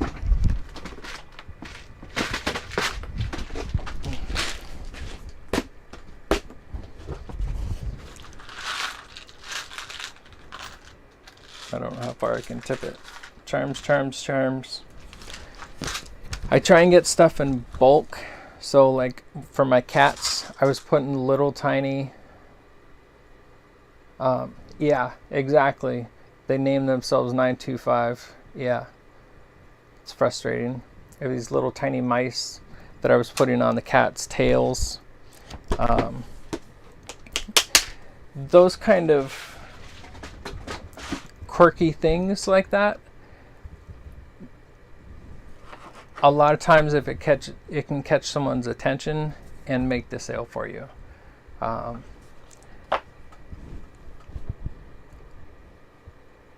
I would start making the most amount of rings that I could. Oh, store warehouse, I think.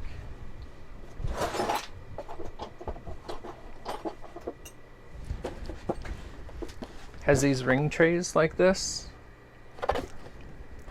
and they just pull out they have the trays, and then they have a whole bunch of liners for the trays. So this is the big one. This is like a total of like $5 for both pieces. I think it's Store Supply Warehouse or something like that. Everything on there is crazy cheap. They have bags with wheels. Yes, I am going to be moving in there. My daughter, or my wife, wants this to be her dining room.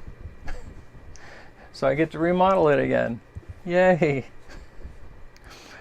Let me find that for you. This was a game changer. Or more than half of my inventory into one of those bags. And these trays, you can just prop up and set up. These ring trays, I just put them out flat and people just pick through them all day. Put pennies in the slots. If you don't have enough rings, put pennies in the slots so you can see how many have disappeared. So if you have one come up, 5-figure discount, you'll know it and you'll see it. So pennies. You will have the occasional kid coming by and saying, "Oh, look, a penny." But a penny's a lot cheaper than a ring. Store Supply.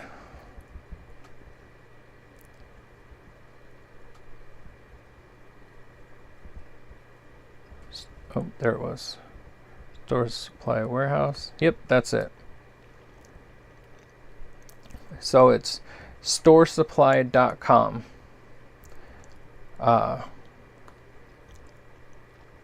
And if you search jewelry boxes, oh nope, they switched it. Jewelry, trays and inserts. The tray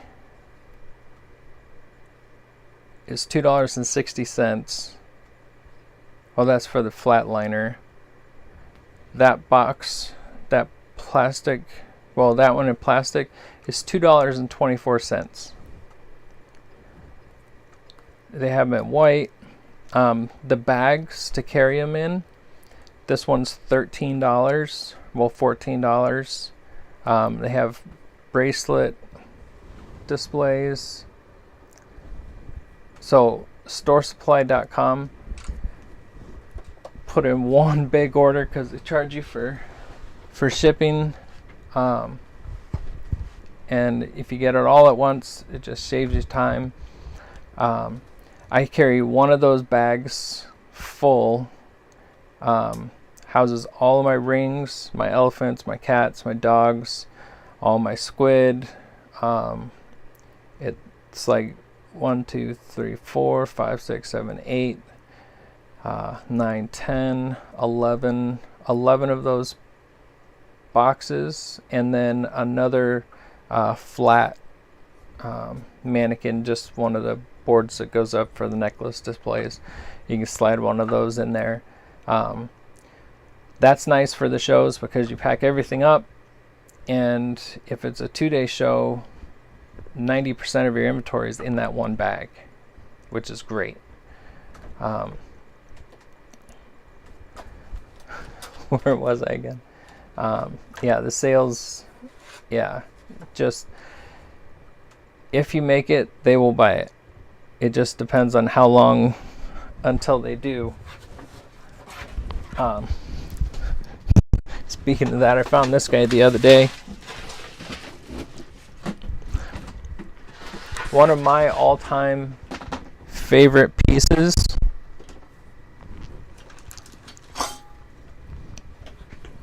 I think I have the zoom shut off.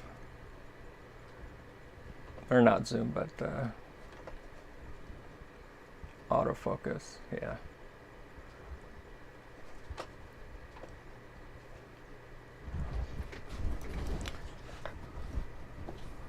So this guy right here. So this is hand cut, and come on, get the lion, not me.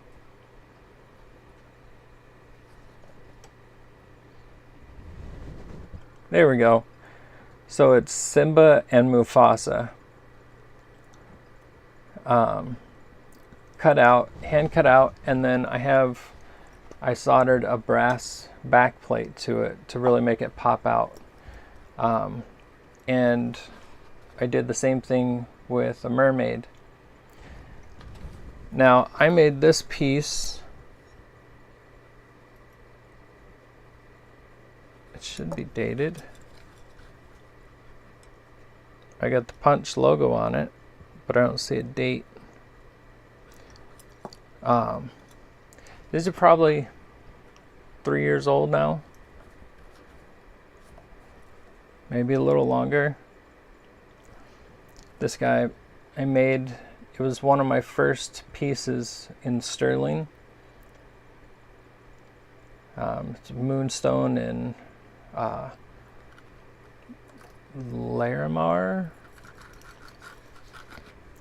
But so some things you're going to hang on to for a while, but if somebody asks for it, boom, you got it. Or they'll ask for something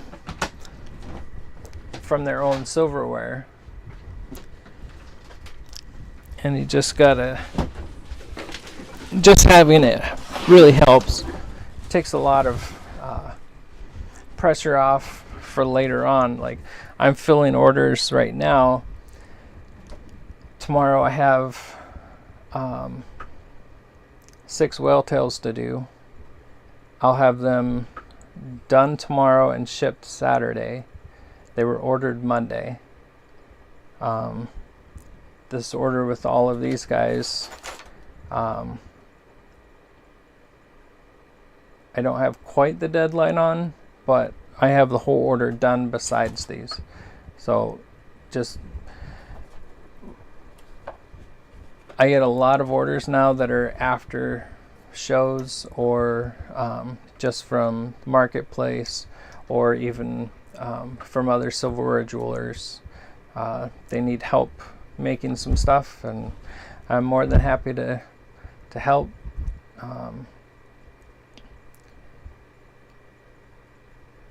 Yeah, I'm trying to think of other stuff. Starting out, the ring, being able to size that is huge. An anvil vise is huge. Take it to the show with you. Take a little block of that leather or the paneling, put that on there so you're not hurting the rings. Get a good ring mandrel. This is what I started out with. I had to start writing lines on it. This one's aluminum. This one's in steel. I still had to go around the mark the numbers because I couldn't really see them. But get a good one of these. Normally around, I think it's $15 to $25. They make one that has a slot in it. This is more for making sterling rings, that kind of thing, or you're tapping down to get the ends flat, flush together. Get a round one. Get one that goes to, this one's 13. I have one that goes up to a 15. Yeah, this is a 15. I have had to make a 17 before. The guy's thumb knuckle was crazy huge. I ended up having to get it to the 15 and then take my pliers and spread it apart, and then I had to flatten it into an oval shape so I could get over his thumb, but it didn't turn sideways. It didn't just spin the whole time. That was labor intensive, and I was at a show. Fortunately, my wife takes care of the booth, and I'd go out and just test fit it on them. But a good ring mandrel, these mallets with the nylon head and the rubber head. I don't normally use this unless it's an accident and I flipped it around. Normally I'll use this. I had a couple smaller ones for the shows, and this, you can kind of see it chunked out there. That's from doing rings, because you're only hitting rings on the face or on one little sliver, and it just tears them up. And a dead blow hammer. This guy's 1.5 pounds. Flattening things out that extra little bit, this guy makes a huge difference. I think they're around $8 or so at Harbor Freight.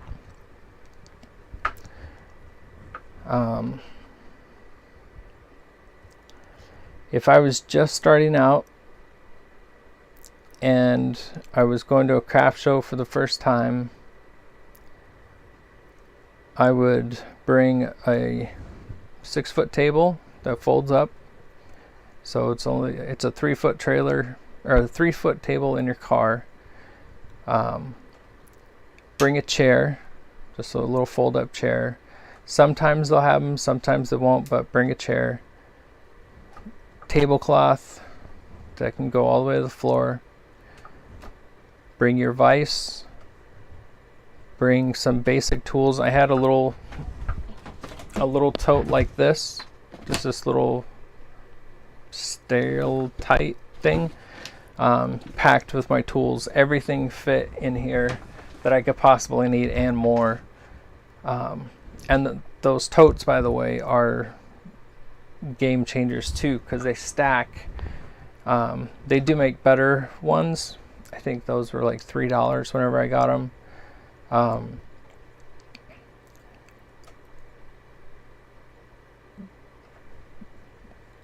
Bring your stuff organized, and bring some water. I would start, if you use PayPal or Square, make sure that you have one of the readers on you, because about 80% of your sales at most shows are going to be card. A lot of people who do art shows and things or attend will have cash, but most of the sales are going to be credit. So you're going to want to get that set up and have that reader available whenever you're there at the show. It will completely change your amount of sales just by being able to take cards. And charge the extra for using the card. Most people don't care. It's taken us from a $20 sale to a $200 sale just by being able to take a card. She's like, you take cards? I'll take this and this and this and this and this and this and this. Yeah, really happens. So chair, table, anvil, tools. Bring your silverware in the trays if you don't have trays yet. The rings, a lot of people like to use bowls. I always felt like I was going to lose some, but if you have the vise and it takes you 2 minutes to make one and it costs you $1, if you lose one, it's not such a giant thing. Obviously you want to sell them all instead of have them all be stolen, but people digging around in the bowls, actually it's like a hide and seek kind of thing, or once they find one that they like, they're more likely to buy one than if they just see them all out. And the rings are going to sell, but even just having a bowl full of rings, that's going to be great on your table. Some pendants. You don't necessarily have to put all of your pendants on chains, but if you do a was it a rubber band or hair clip? I don't remember. It was a long time ago. We would take the necklaces and hold them all together and then put them on a clip, and they would all hang so they didn't get all tangled up.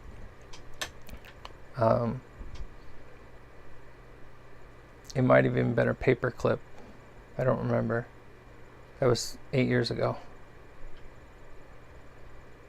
Yeah, now I just show pendants, and then I give you the options. So I'll have the necklaces out as options, and then the stainless as other options. Let's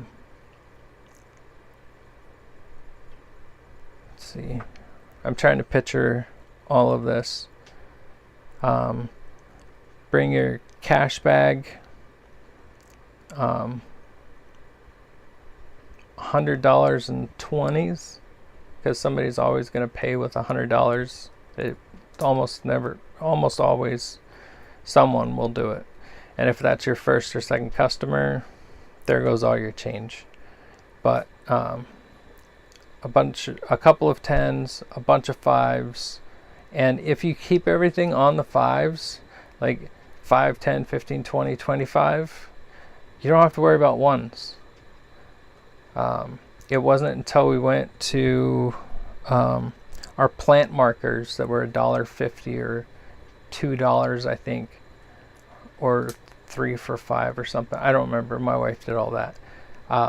It wasn't until we got into those where we started having to carry some of the 1s. But if you keep everything on the 5s, it makes your change your $5, $10, and $20. That's it. That's your change. A notebook to write stuff down. If you use the square calculates it all up for you, so you can go after the show and see exactly what sold, how many of what sold, and how much money you made.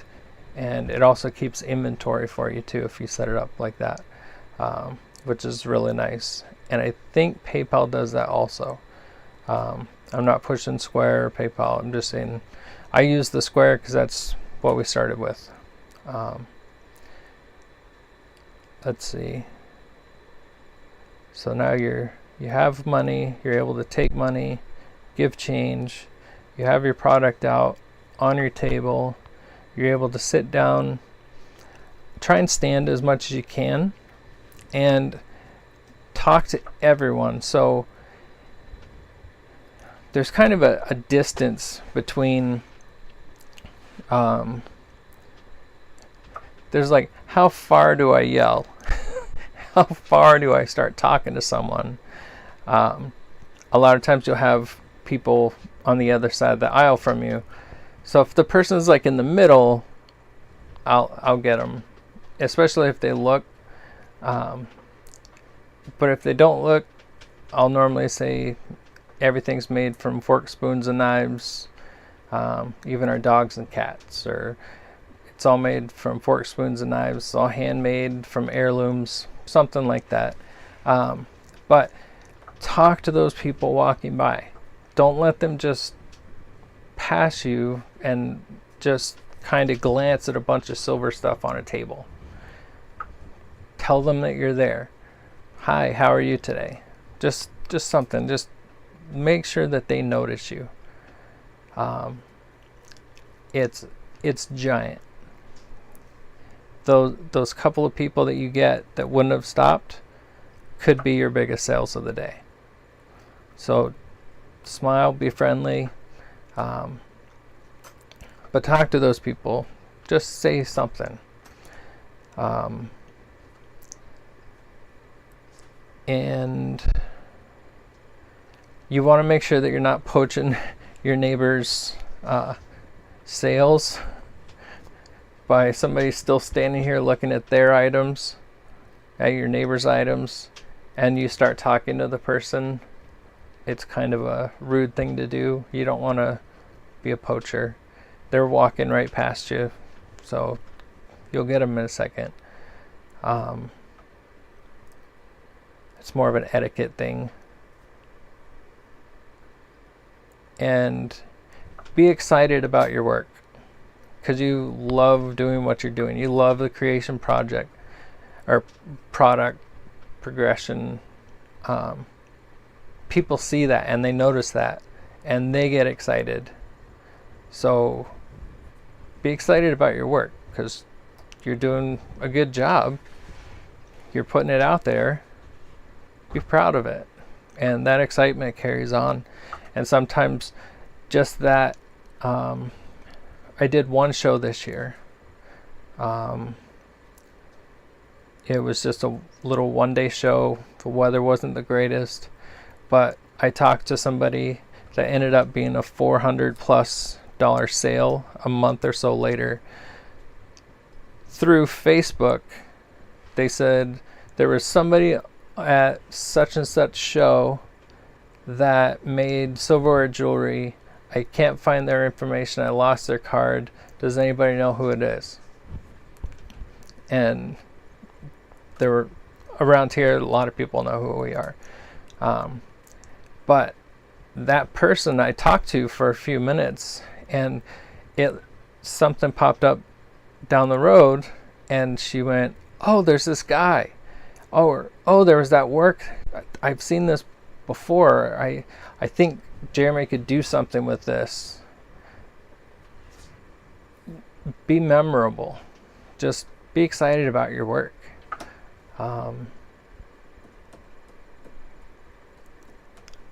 I always try and make things as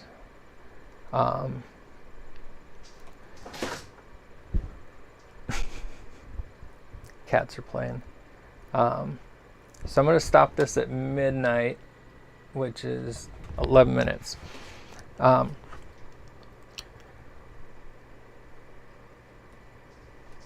forgot what I was saying.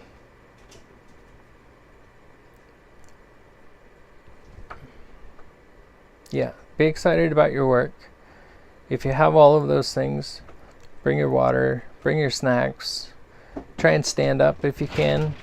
So many people just sit in their chairs at the shows and sit by their stuff, and they're not really interactive. If somebody walks into their booth, they might say something. But if you stand up and you're interacting, not like you don't want to be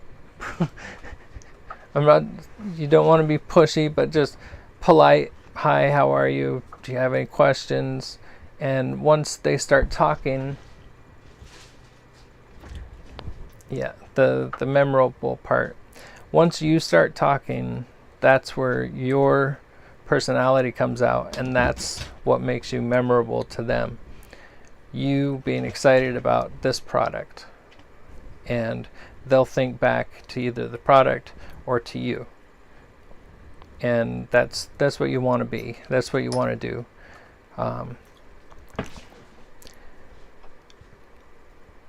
The guys who are sitting down, so true story, we are 2 rows over from the Silverware jewelers that have been doing this show for 10 years or so. We're obviously the new guys on the block. I think we were 4 years-ish at that time. 3 or 4 years. But between my wife and I, our personalities kind of show through. I'm excited about everything and the process and how you do it all and what I can do with it and what I can make for you. And she's excited. She has to be a banker. She's got all the numbers and money and all of that stuff, and she can sell it. But she stands up almost the whole time. I can't. So I'm sitting down. I'm working at my vise, and so I'm making the stuff, which is drawing people in. If they have questions, I'll get up and show them. But my wife normally handles all of the standing up stuff. But what we noticed was they were just sitting over there, one on each side of their booth. Yes, I do. It's right here. It's tiny. I can show you what it looks like.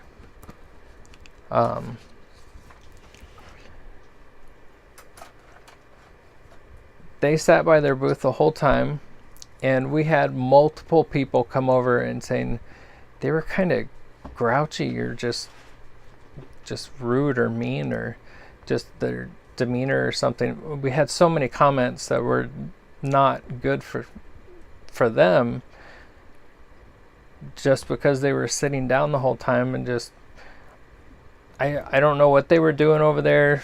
I have no idea. We just noticed that they sat down almost the entire show, and they didn't have great sales, and we heard a ton of complaints from customers about their booth.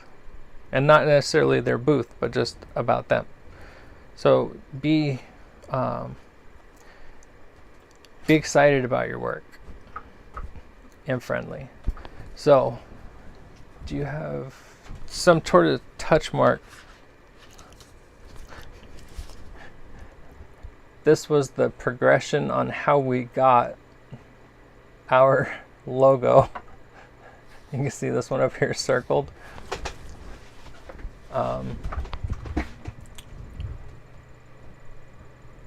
Here they are.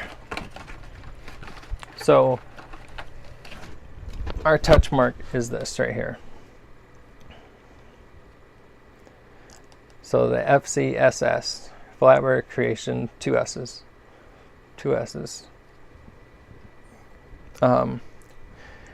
And if I had to do this again, I would definitely get it in a 3mm, because 2mm is really small. You need a little loop to tell, to read our logo.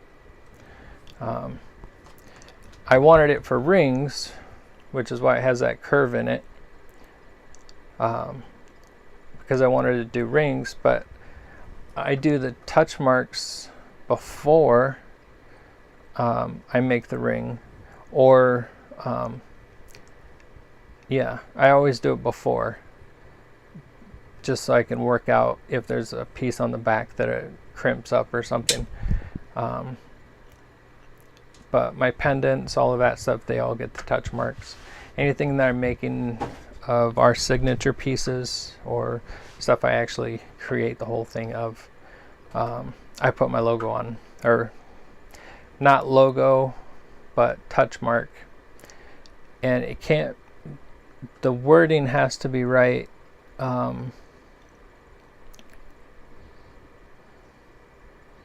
Yeah, touch mark is the correct term.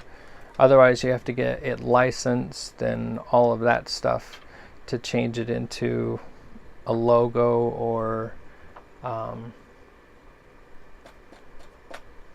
something else. But yeah, I got this one off of eBay. I don't know how long ago. I know it cost me about $110, and I've stamped probably close to 2,000 or 3,000 pieces with it. And I took it the other day, and I just took one of my little wire, or not wire wheels, but these little plastic wheels, and I cleaned it up pretty good. So they were able to actually get the fork tines in this logo or touch mark. I had 3 other places tell me that they couldn't get the fork to come out clearly, or wouldn't be able to get the fork to come out clearly. But these guys did an insane job. But it's so small. Like I said, you just saw me use a loop to see it.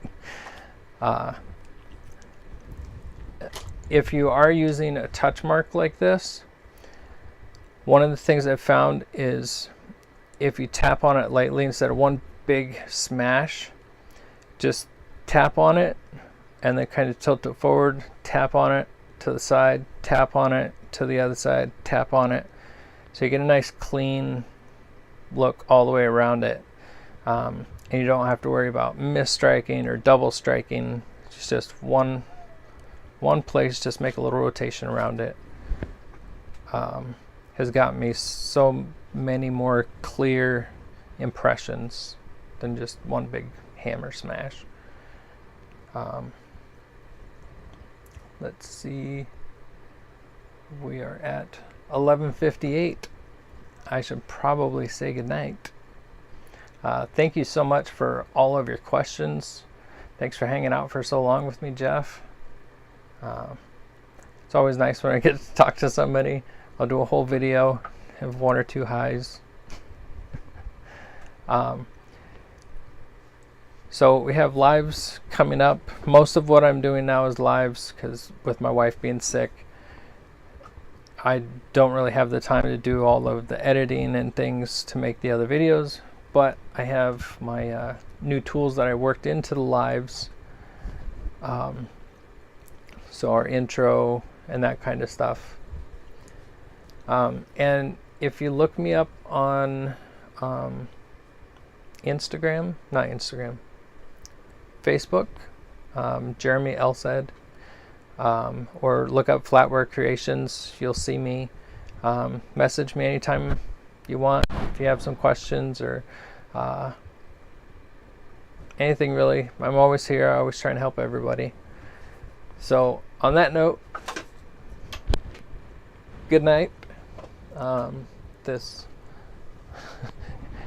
short stud earring live ended up being where are we at? 2.5 hour live chat session. Okay, you're hitting the mic now. All right, I will see you guys later. Thank you so much for coming and hanging out with me. I will see, did I put my outro on here? Nope. I did do my subscribe though. And that is it. So let's see. This button is the program I use just started. They moved everything on me and started all this weird stuff. So good night, guys. Thanks for hanging out. Remember, like, share, subscribe, and if you have any suggestions that you'd like to see or questions, leave them in the comments down below. Also, just link of the description, a link to a lot of the items that I use are on Amazon down in the links. So I hope you guys all have a great night.